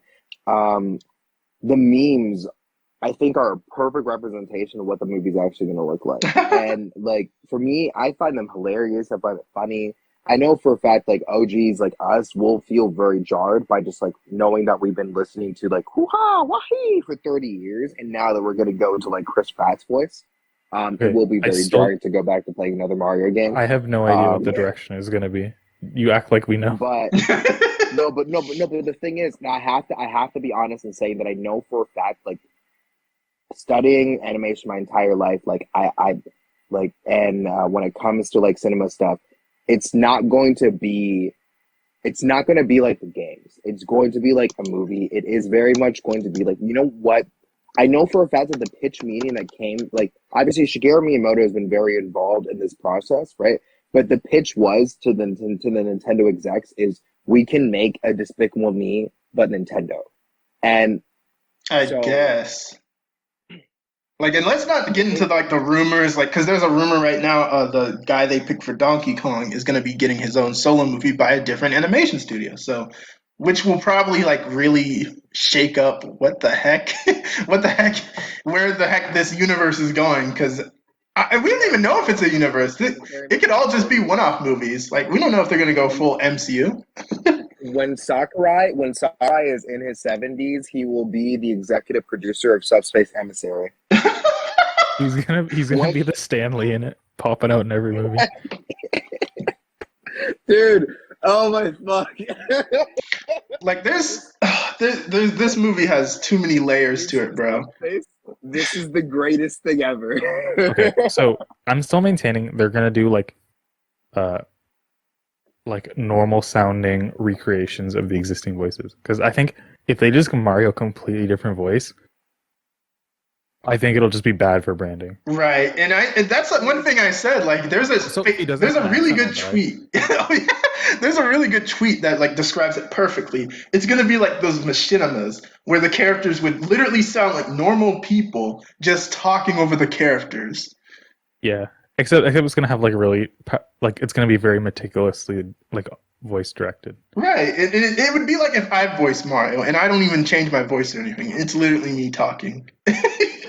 Yeah, I think Chris Pratt has apparently has had a few voice roles, so it's not the worst thing ever. He plays the main character in the Lego movie.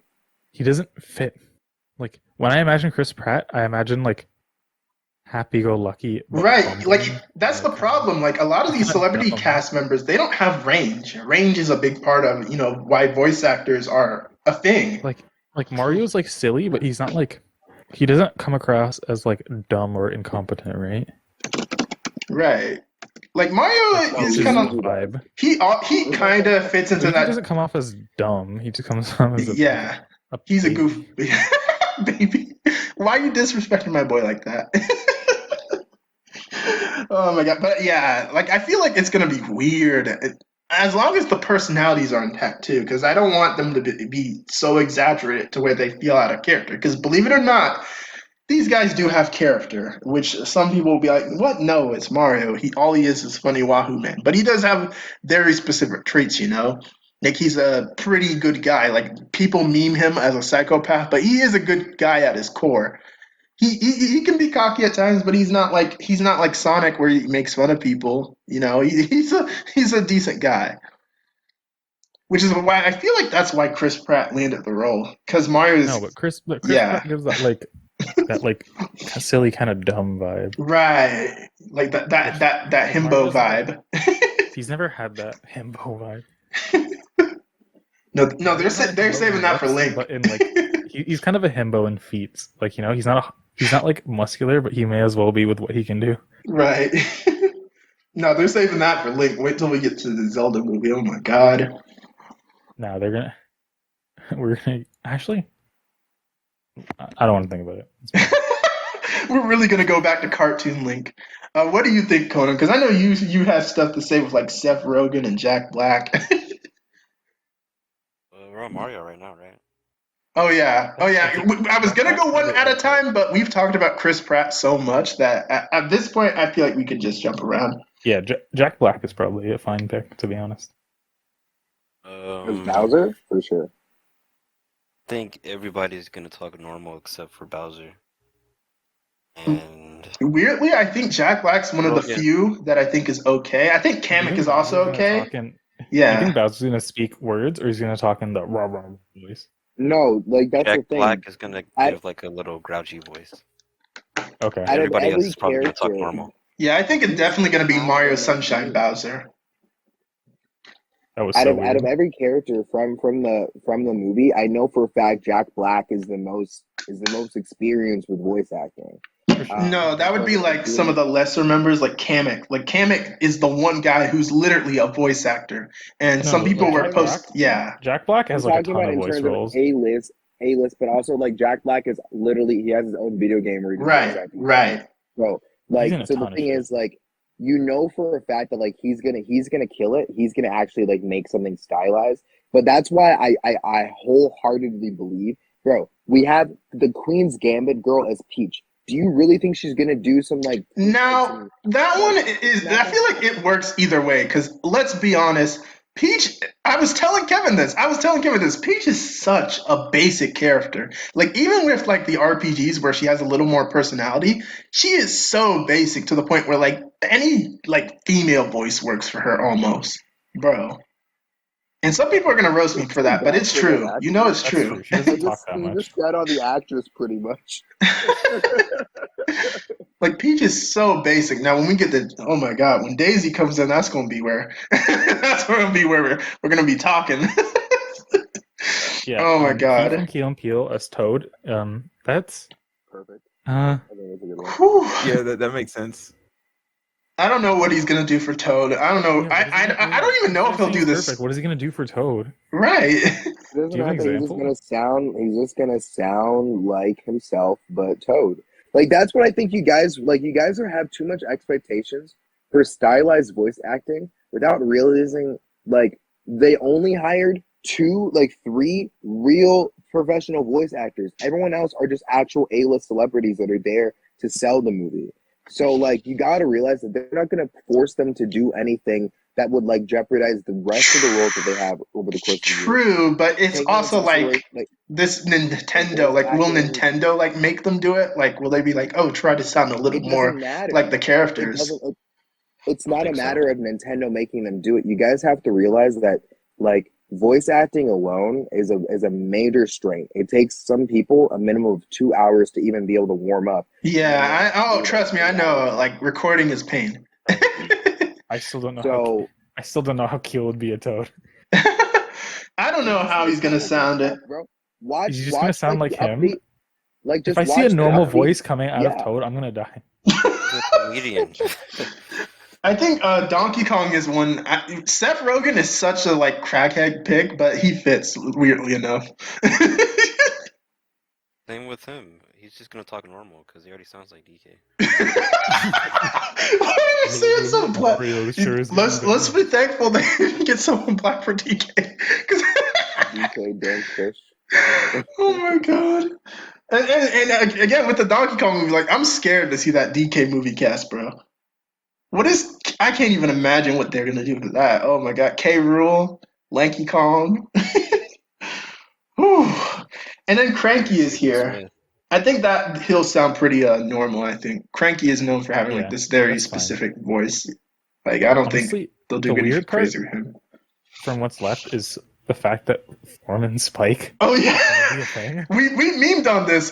Foreman Spike is the most obscure character here, which is so bizarre. Like, and it because you would think digging like deep. yeah, like you think like like Yoshi or Pauline would be here. Pauline is one I thought would definitely be in the movie, and she might actually be because Cranky is here, and Foreman Spike is here. But I think that's what like hey, the Yoshi story has like a very long history with Miyamoto in general, and I genuinely believe that like if Miyamoto was gonna say we want to do a movie with Yoshi, it has to be a movie about. I was thinking they might sit on him for sequel, like, but then I'm thinking like I don't know if he can like carry a whole sequel plot necessarily because Yoshi is like he has his stories, but I don't know. Dude, what do you mean? If they bring the Yoshi plot line and it's like rescue Yoshi and then like they have backstories with like flashbacks. Well, yeah, they could go to Dinosaur Land. I don't know if they'll do like a prequel and do Yoshi's Island because oh boy. Yeah, like they can't do a Yoshi's Island prequel. I would say like I don't think Yoshi can carry the plot himself, but like a rescue Yoshi mission. Yeah. And where like we get references back to the Yoshi Island days. I think that would be a great story. Yeah. The thing is, next year is going to be the craziest year ever because it is Sonic versus Mario in the theaters. Also, before we talk about that, I also want to say a big sequel possibility. I definitely think they're going to bring in Rosalina. She has like a lot of potential for a sequel.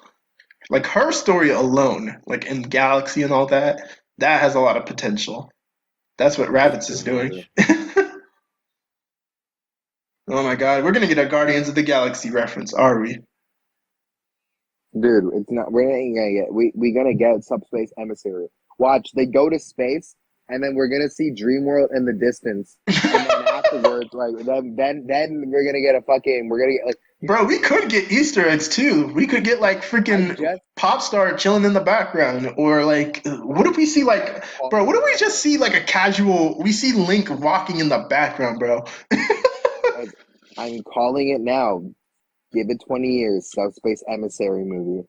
Oh my Give it god! 20 years. Again, I don't know if it'll go into like a Nintendo cinematic universe. Because that's like really, because not every Nintendo IP is gonna get a movie. I think it's possible for like Metroid, Donkey Kong. It's also very possible for this to like flop. Yeah, this could also flop. I think sales is what's gonna come on now. If the movie's bad, I don't think it matters. Like if it sells, it sells. Like, let's be real. Yeah. If Nintendo actually decided to, like, we could list off every single IP and figure out like a cohesive like storyline from the games, simple, child-centric, and could lead towards like some interconnected story if that's something that they wanted to do. I think that like Nintendo and Sony in particular, both of those companies are realizing the potential of their intellectual properties, and they're really trying to be serious about it. That's genuinely, I think that you guys would be more disappointed with the movie if it was true to Mario as a whole. I mean, trust me, my expectations are lowered. My expectations are lowered. No expectations. Like, yeah, no, for sure, right? And like, this is, I'm coming off the back from watching the fucking Ratchet and Clank movie and stuff. I mean, I think it'll beat the original. A lot of people are saying, "Oh, it'll rival the." No, it'll beat the original. Like the fact that characters will look like themselves is better than the original. But like, it's still gonna be weird because like, what is Illumination gonna do? Are they gonna make them look like Despicable Me characters? Are they literally gonna look like the game counterparts? Because if because then that just makes the voices even more jarring. Because then we go back to the games and. Yeah, I'm guessing will have a somewhat unique design, even if it's just like in the lighting or something. It's gonna be so weird. Like I don't think they're gonna use a design that looks like it's like dropped in from another game. Like I don't think it'll be dropped in from another game. I think it'll be like a high quality thing, but the design. I think the closest design that we'll probably add it to is actually the art that's coming out from the Universal Studio. Right. What was Konon saying? Konon was saying something. What? No, you have to show us.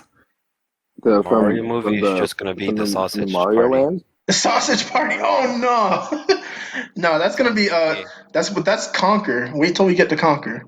No, it's not gonna be like that. It's gonna be a PG-13 version. It's like with a bunch of A-list celebrities acting cartoon characters in a wacky plot. Yeah. No. Wait. You remember when you were saying the Banjo movie's gonna have like Shrek vibes? Yeah, DreamWorks. I can actually see that too. I think the art style. Sorry to go back, but I think the art style for the Bowser's Fury renders is on the table. True. I'm gonna bring up a picture. I think this is on the table. I think I know what Chris was talking about. I don't think those are universal renders per se. I think like Nintendo likes to make like really HD models sometimes that don't even look like how they look in the games, and that's possible. Bowser's Fury is also possible. Something stylized like that. I don't think it'll be will it be 2D? Huh. I didn't consider that. Exactly. What do you mean? It'll look exactly like this. I don't think it'll ever look like that. I don't think it'll be 2D animated because Illumination, I think they can do 2D animation because there was like a 2D animated scene they did in one of the Pets movies, whatever those were. So it's possible, but I don't think they're going to do a 2D movie. I think it'll be 3D. The Mario Universal, the Super Mario, Super Nintendo World one looks pretty generic. It just looks like his like. Oh no, that one's an old render. I'm pretty sure.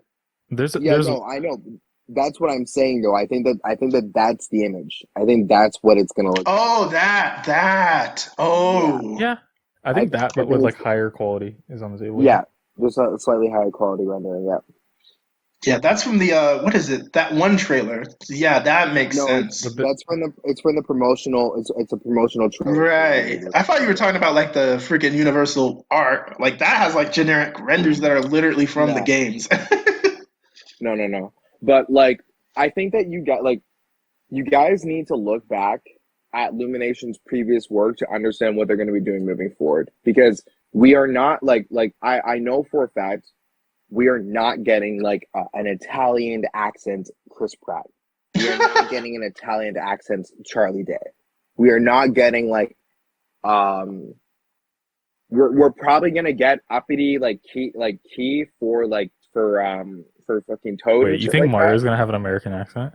I think dude, yeah, because here's the thing, man. Like I've seen the Despicable Me movies. I've seen Secret Life of Pets. I like them both as animation movies. They're great.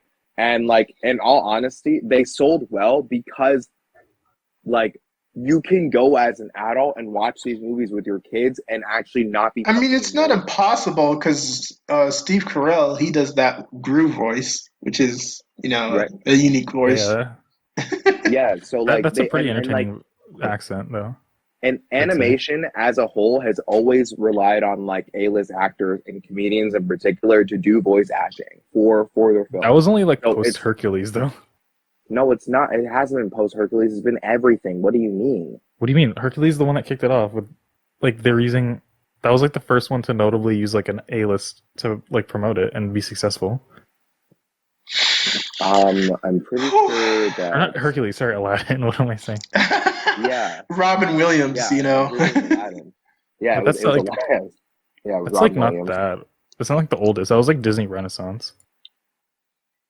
But No, the but future of Nintendo's movies, bro, it's gonna be a wild ride.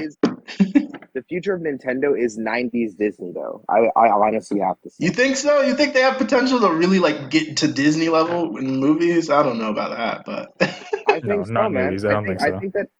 I think that no, I don't think it's just movies. I think it's movies and I think it's TV shows. I think that they need to. Oh yeah, they said they want to look at animation. They might put out another freaking anime or something. Yeah. Because I think that like Nintendo knows that it's gaming can only make so much money, and even moving forward, it can only make so much more money. But like the entertainment space as a whole, has a lot of cash dollars there. They're trying to become like a large conglomerate that just not only focuses on games but parks, movies. I mean, they said it themselves, and I'm not opposed to it. I like seeing these video game properties in other media. I just want to see it done right. Yeah, and that's why I honestly I don't fear the plot being bad. I genuinely think we'll never have. I think that one of the reasons why Miyamoto maybe held off on showing potential like like leak concept art and stuff similar to what happened to Sonic the Hedgehog when it first came out. I think the reason why they held off is because they know that they don't want to have anybody have questions for that.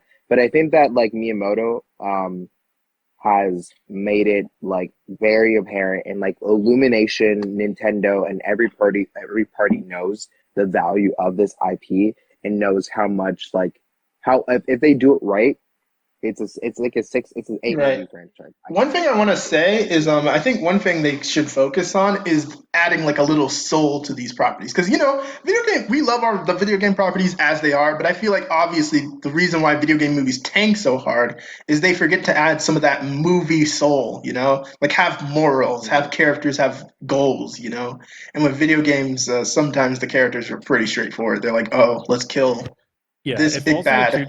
It falls into some like awful thing like a Monster Hunter does, Oh. or it's too like the game, right? It doesn't adapt properly.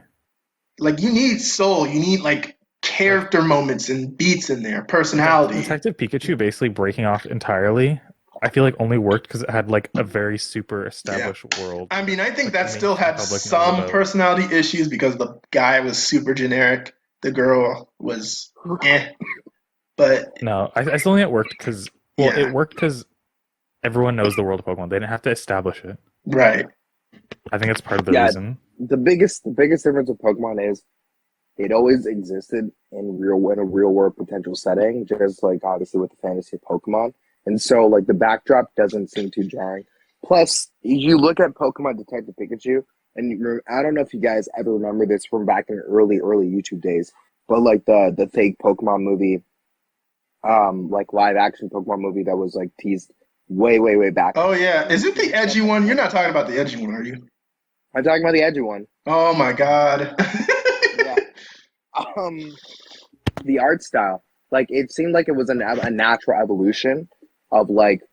Nah, there was nothing natural about that. No, for sure. I mean, and that's we're also talking about like animation from 10 years ago, but I still haven't watched Detective Pikachu. I need to check that out. I'm still on a Pokemon boycott. I'm gonna be real with you guys. Look, we'll get the You can very Pokemon easily too. watch it without paying them. I know, but like, I don't even want to, bro. It costs me money to watch things on my own time. So why should I give them my Sigma time? grind set. Bro, you already know.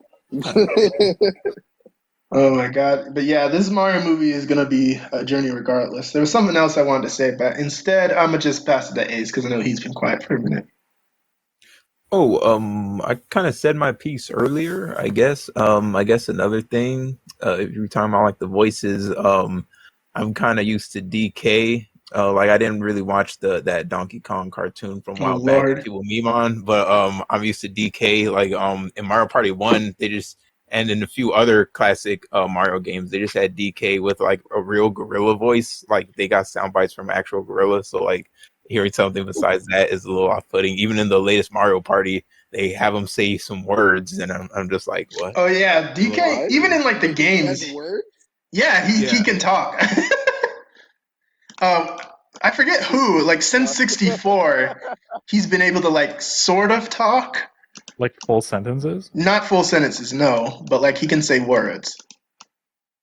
But he's mostly known for like grunting, gorilla noises. I can't do this. And it's gonna be weird going from that to Seth Rogen.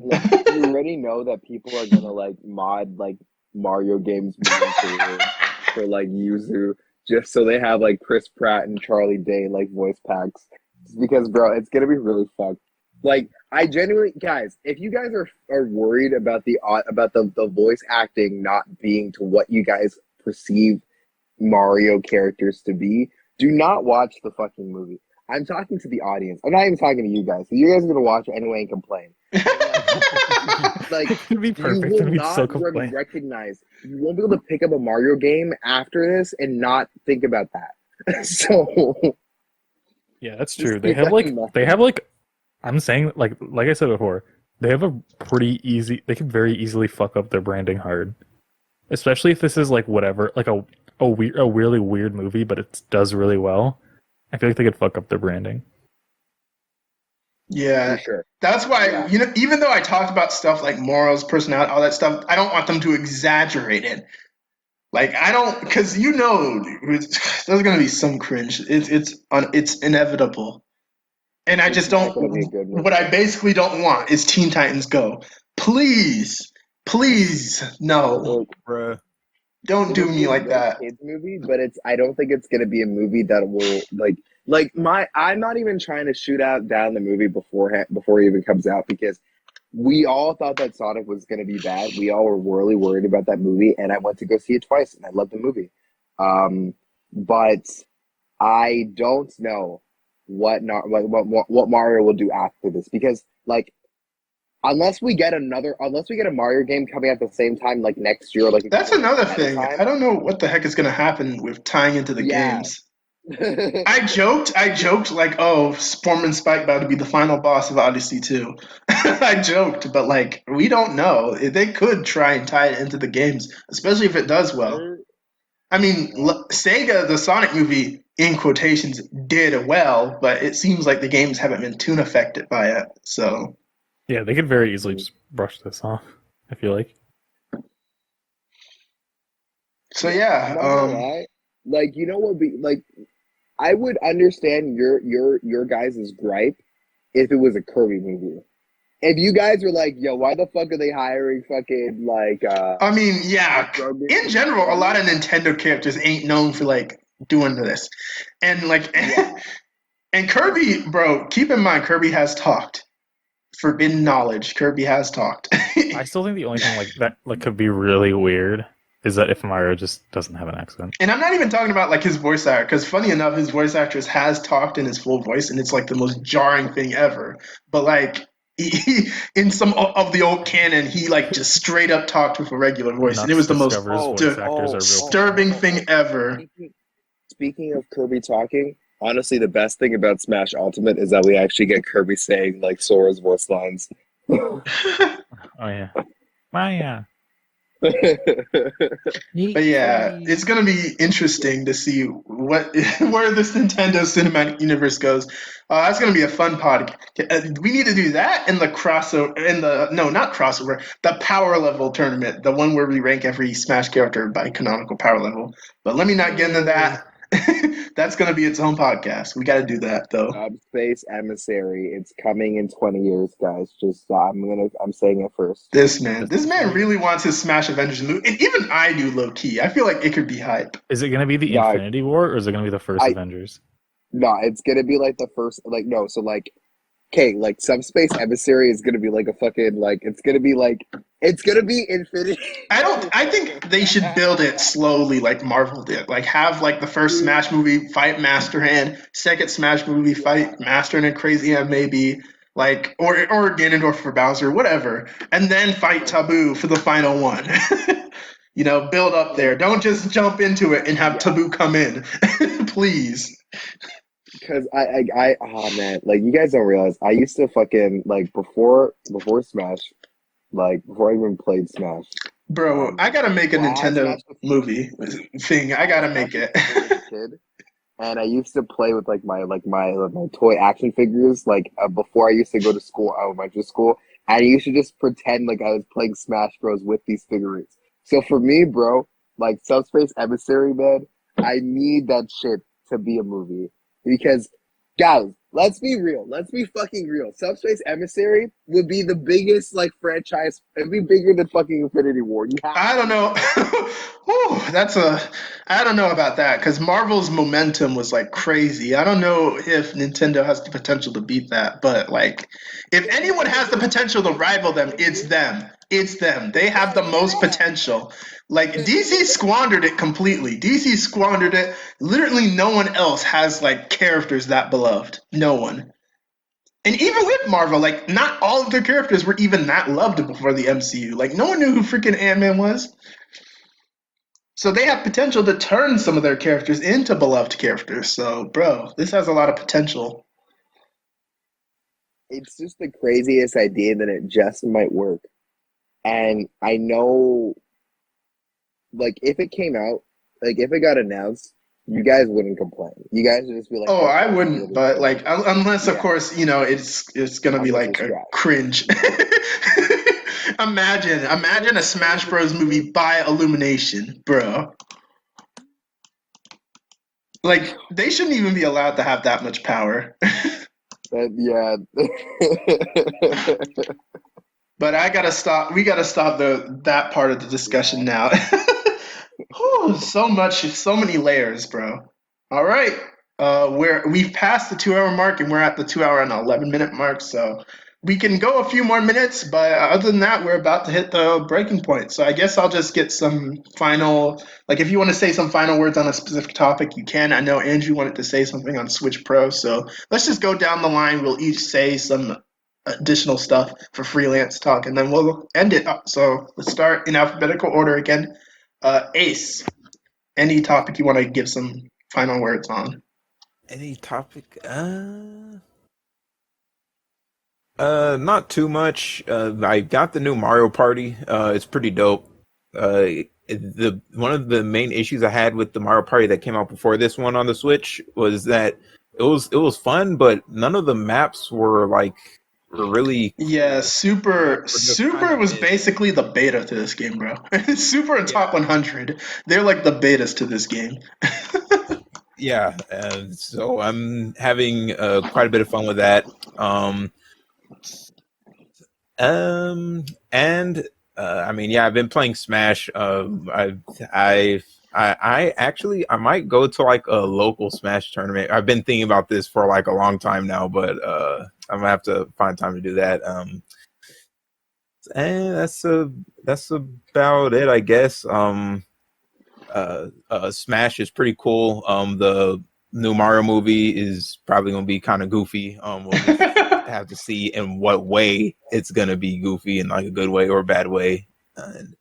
And yeah, I think that's about it. A little off topic, but the League of Legends animated cartoon dropped on Netflix. Oh shit, that came out today.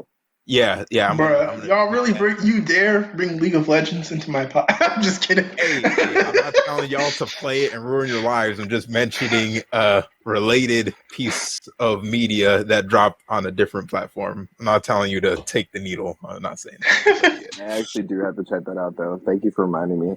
Oh yeah. One last thing. I know that Dota released a cartoon on Netflix too. I watched a few episodes of that, and it seemed okay, but like it didn't really keep my attention too much. But yeah, I guess that's a review for another day. Yeah. All right. Wait, I just took it in that like Dota and like League of Legends are both on Amazon, both on Netflix. That's. Yeah. I what? Oh, sorry. What? Oh, I hope that that the League cartoon is good and not trash, but we'll have to see. I mean, the art style looks cool, but yeah, For sure. yeah, that's all I gotta say. All right, Kevin, or not Kevin. Kevin's gone. That man's gone. But Chris, what are your thoughts? Any or on a topic? Closing thoughts. Final thoughts on. Final thoughts? Or I guess give your final thoughts on any topic you want. Bring something up. Well, I know we forgot about WarioWare. Yeah, we did WarioWare dirty. Yeah, we did WarioWare dirty for sure. But I feel like we always Wario does us dirty, so we don't really gotta. I will say I heard it was pretty good. I like the character variety in that game. That game is like I hate how Warriors fan group is bigger than Kirby's or as big. Like, how did this happen? It's just they're iconic. I played the GameCube one back in the day, but obviously WarioWare Twist on the Game Boy. I think they're great. I hope people check it out. I definitely have to check it out. It sucks. Nintendo is their fucking money grubbers. They will never put their games on sales, but we'll see what Black Friday holds for us this year. All right, Andrew. And I know again, Switch Pro, because I know you wanted to say that. Oh yeah. I think game-wise, we're doing great for Nintendo. Otherwise, Nintendo is going insane and seems to want to nickel and dime the consumer at every single opportunity. Switch Pro rumor, I think it's a bit old now, which is that the Switch Pro, obviously it's eventually going to come in some form, and usually at the start of a new console or like a few years into its life, they always start R&D work on its predecessor, what things they'll need, what things will be coming, and they can count on, and how to keep the cost low and stuff. Yeah. The current Tegra, like that's the NVIDIA's mobile chip line, does not really exist in the same capacity, as far as I'm aware. Oh yeah, you were telling me. It's kind of outdated now, so they'd have to like create a whole new thing, and that might spell trouble for backwards compatibility. Well, that's not even the whole thing. I think it's I don't know if it's still a mobile focused thing as much as I think it's like some like deep learning focused thing, some like AI focused thing now. No, so it doesn't really. It's APU. It's APU based. It was always an APU. But they're so I don't even think they're focusing on like the neural network as much as they're focusing on like just being able to do like parallel. There's so much like deep learning stuff in it now. Yeah, but why would they put all that stuff? Like that stuff isn't useful for Nintendo games.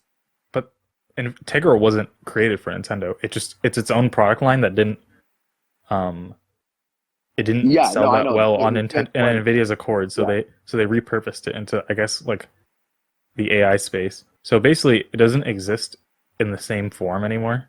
So the architecture will be kind of different, and just an inherent fact of that is that the games won't be immediately like natively backwards compatible. Switch games wouldn't immediately work on it, and so obviously they think that's stupid. like they're trying to figure out some kind of way to Solution. get backwards compatibility working, It's like I said, we about to get an add-on. which is funny, but it seems to be a bit of work because like the Switch is like, as much as we meme on it, it's like pretty optimized in terms of like hardware and low level access and getting like the most frames out of it kind of thing. For Yeah, sure. it might be weird if like I you'd expect think it to be 100% backwards compatible, but it might end up being like 90%, and you get like a weird list of stuff that doesn't work like the PS5, or like worse than What'll be that. the most interesting thing to see is what happens next January with Steam Deck and how that inadvertently affects Nintendo. Yeah, I mean, yeah, I said it myself. I'm just glad they have competition in that market space because I feel like them Absolutely. not having a Vita or something to compete with them is what's leading to like their bad If the Switch, decisions. if the Steam Deck is good, I'm definitely gonna cop one. I mean, I'm not buying it. I'm not buying it because I don't care. Because if I want to play PC games, I'll play on my computer. Yeah, but, I like, definitely want to yeah. play certain PC games on the go in like decent fidelity, and I just hope they give Nintendo a kick in the pants. I have a ridiculous indie collection that I can't even get access to right now. So yeah, I want it. The thing is, for me, like, I just want to know like where Nintendo's at, because like going back to some other conversation we're talking about the Switch OLED. I want to know where their heads at with pricing for the next model. If it comes out next year, I doubt it. It'll probably come out in 2023, but we'll have to see. Yeah, because the API architecture has gotten really, really good, but it definitely does hold some issues for backwards compatibility. And being an exclusively digital owner, yeah, I will lose my shit if I can't just like upgrade a Switch and just like transfer it over like a phone. For real. I'm betting, I bet all like the big games at least will work in some form. Mm-hmm. All right, and now it's me. Now, I was going to go into some off-topic thing because I want to talk about. I was going to briefly mention. Oh yeah, I've been re-binging some anime and stuff. I caught up with My Hero Academia. I saw the new movie in theaters, which was amusing. But yeah, other than that, I'm going to sidetrack that because I realized we never talked a little bit about Pokemon because we got the Sinnoh remix coming up, Legend of Arceus is coming up, and all I'm gonna say on that is, man, my energy is so low. This is the most low energy I've had for Pokemon in a while. It's pain. Oof. Pain. Yeah. And you know it's bad when it's Sinnoh, me. too. Yeah, you know it's bad when it's me. Like, bro, Sinnoh is like, that's like my home, bro.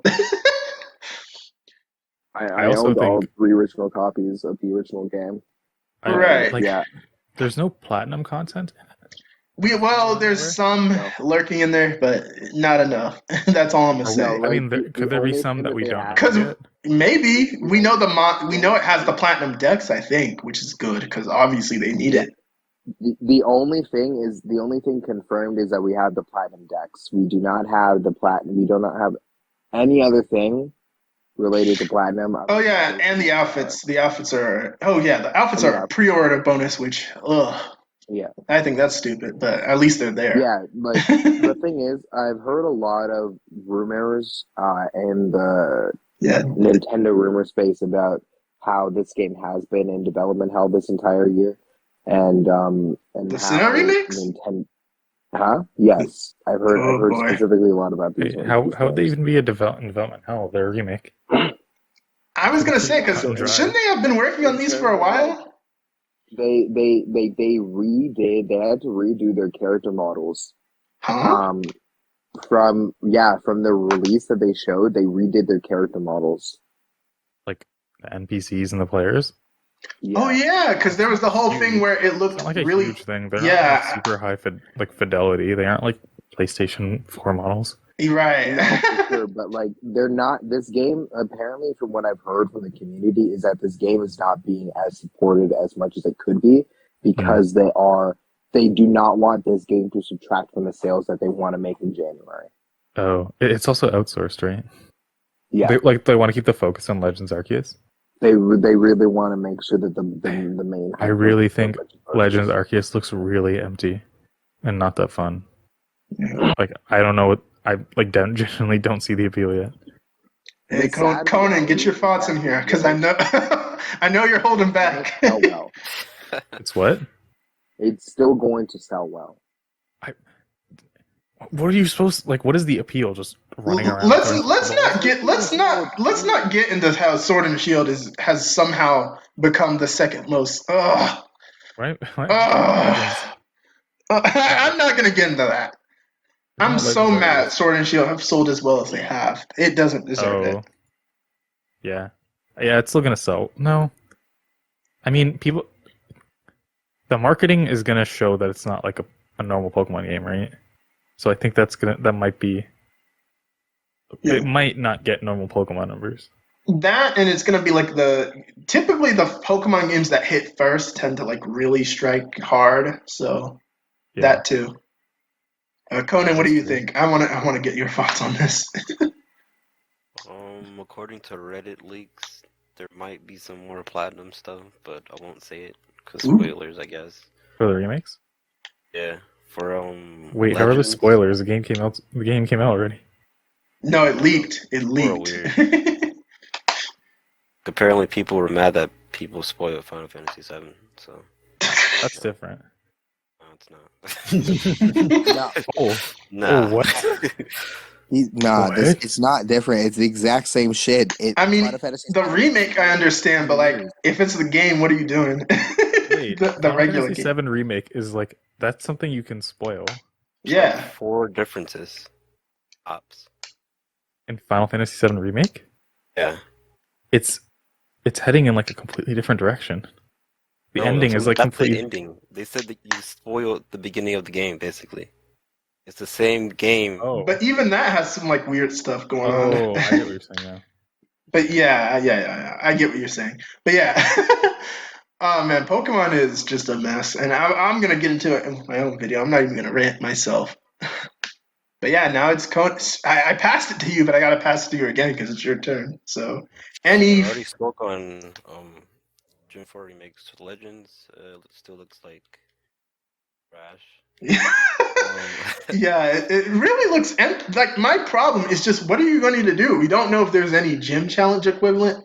We haven't seen anything of Arceus. Bro, I told you guys, it looks like a glorified tech demo. That's what I think. Even I think that because like we've seen no type of what. So it's gonna be like more of Chris's game. Oh yeah. He's talking about the quote where they said it was gonna be more comparable to Monster Hunter than Breath of the Wild because when that dropped, that caused some backlash. Yeah. I But don't yeah. like Monster Hunter, so. I mean, it's not the worst thing, but like I understand that because they were really going for the Breath of the Wild inspiration in areas, so I can understand why people are upset. Upset? Yeah, because like people were mad that it's not leaning in the more Breath of the Wild direction, and some are saying like they lied, which I don't think they did, but I do think they were trying to lean into that Breath of the Wild hype. So I can understand it. It's like I don't know, man. Guys. We haven't gotten a real Pokemon game since Altus and Ultimate. I mean, for me, not even that. Well, the only reason I bought Sword and Shield was because my brother owned it.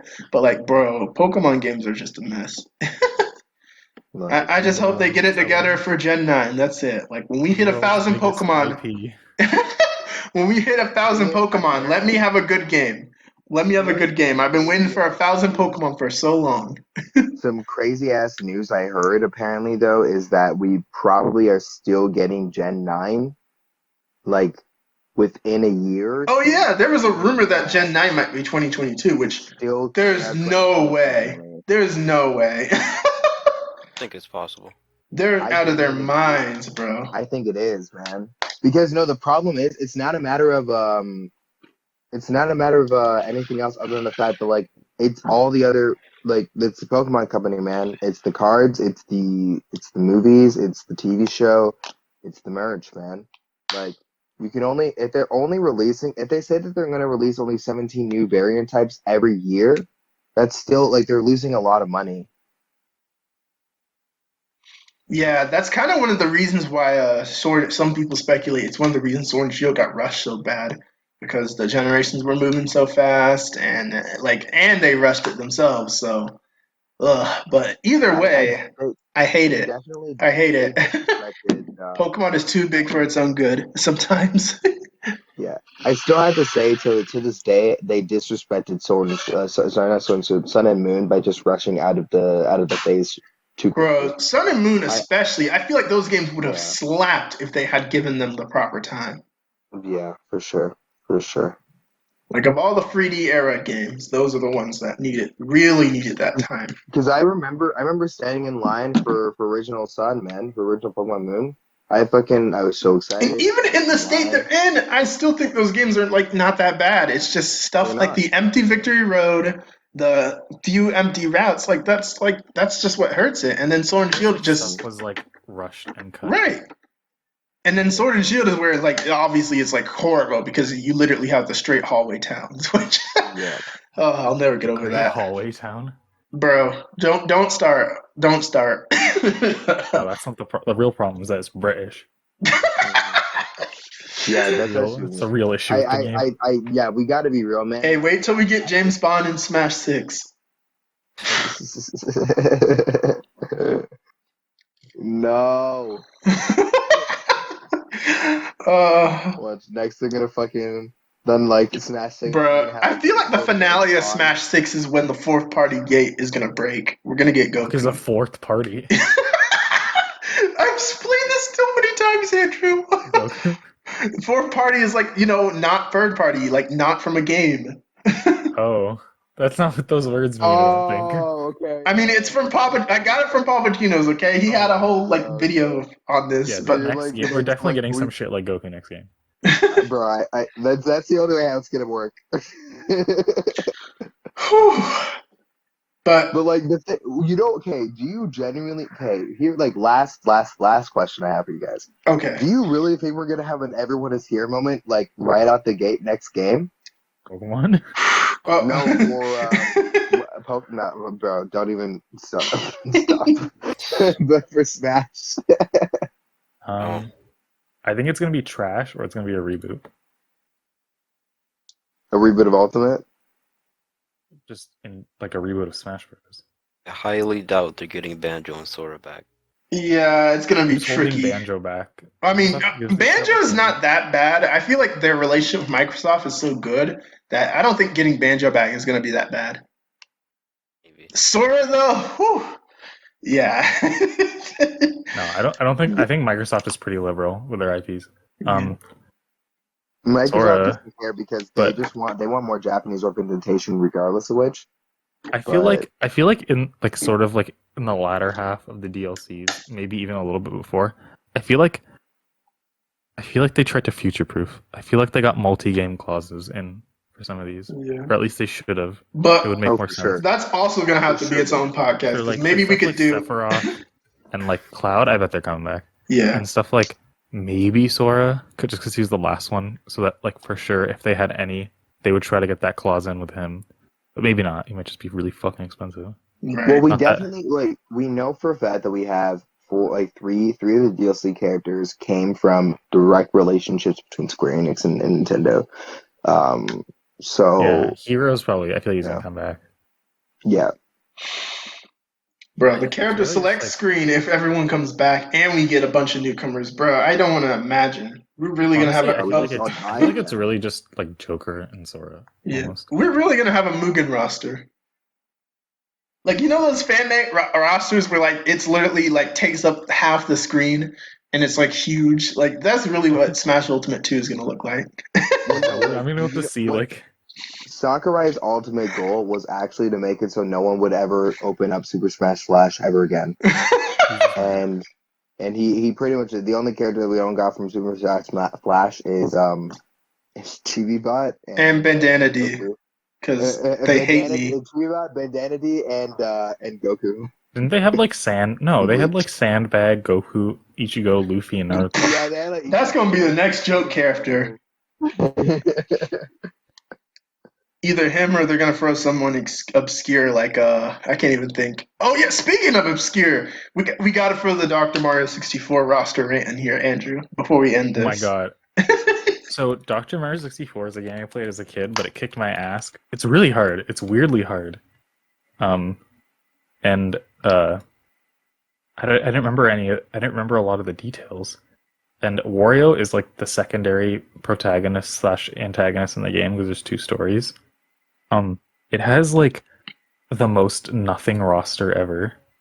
It has I don't know if the you can weirdest roster I've ever seen for a Mario. Yeah, he put it on screen. It's like entirely Wario characters. Wait, let me try to get a Yeah, bigger image. right. It's like, look at these characters. They couldn't have made a more boring roster if they wanted to. I feel like it's not even like boring. It's just bizarre because like all of these are enemies from Wario Land. Lump, Helio, Silky, a cat.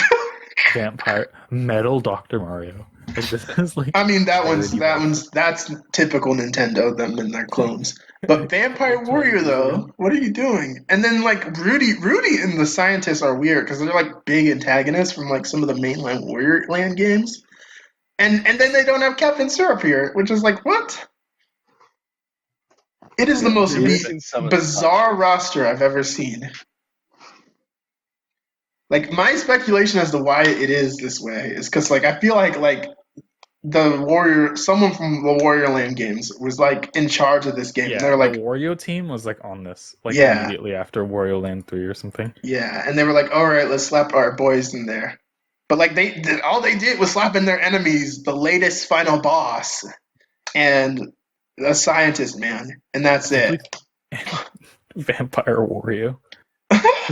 That's a power up, I think. I think that's a power up. Yeah, but in Dr. Mario 64, he gets it by eating all the pills at once. What? That's actually What? that's a bad. Wait, are they? Yo, go into your kitchen right now. Grab a case of multivitamins. Put them all in your mouth and swallow. Are they suggesting he died? You might die. Yeah. You probably have to get your stomach pumped. There's no way that's real. That's gotta be the most. That's gotta be the most crazy finale to a Mario game I've ever heard. Oh my god. There's no way they approved that. Nintendo, bro.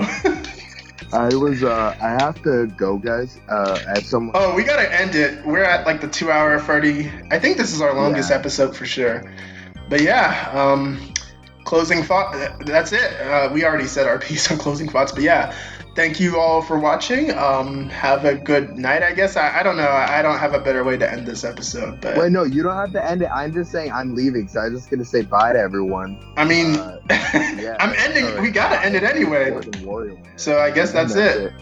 Bye, everyone. Later.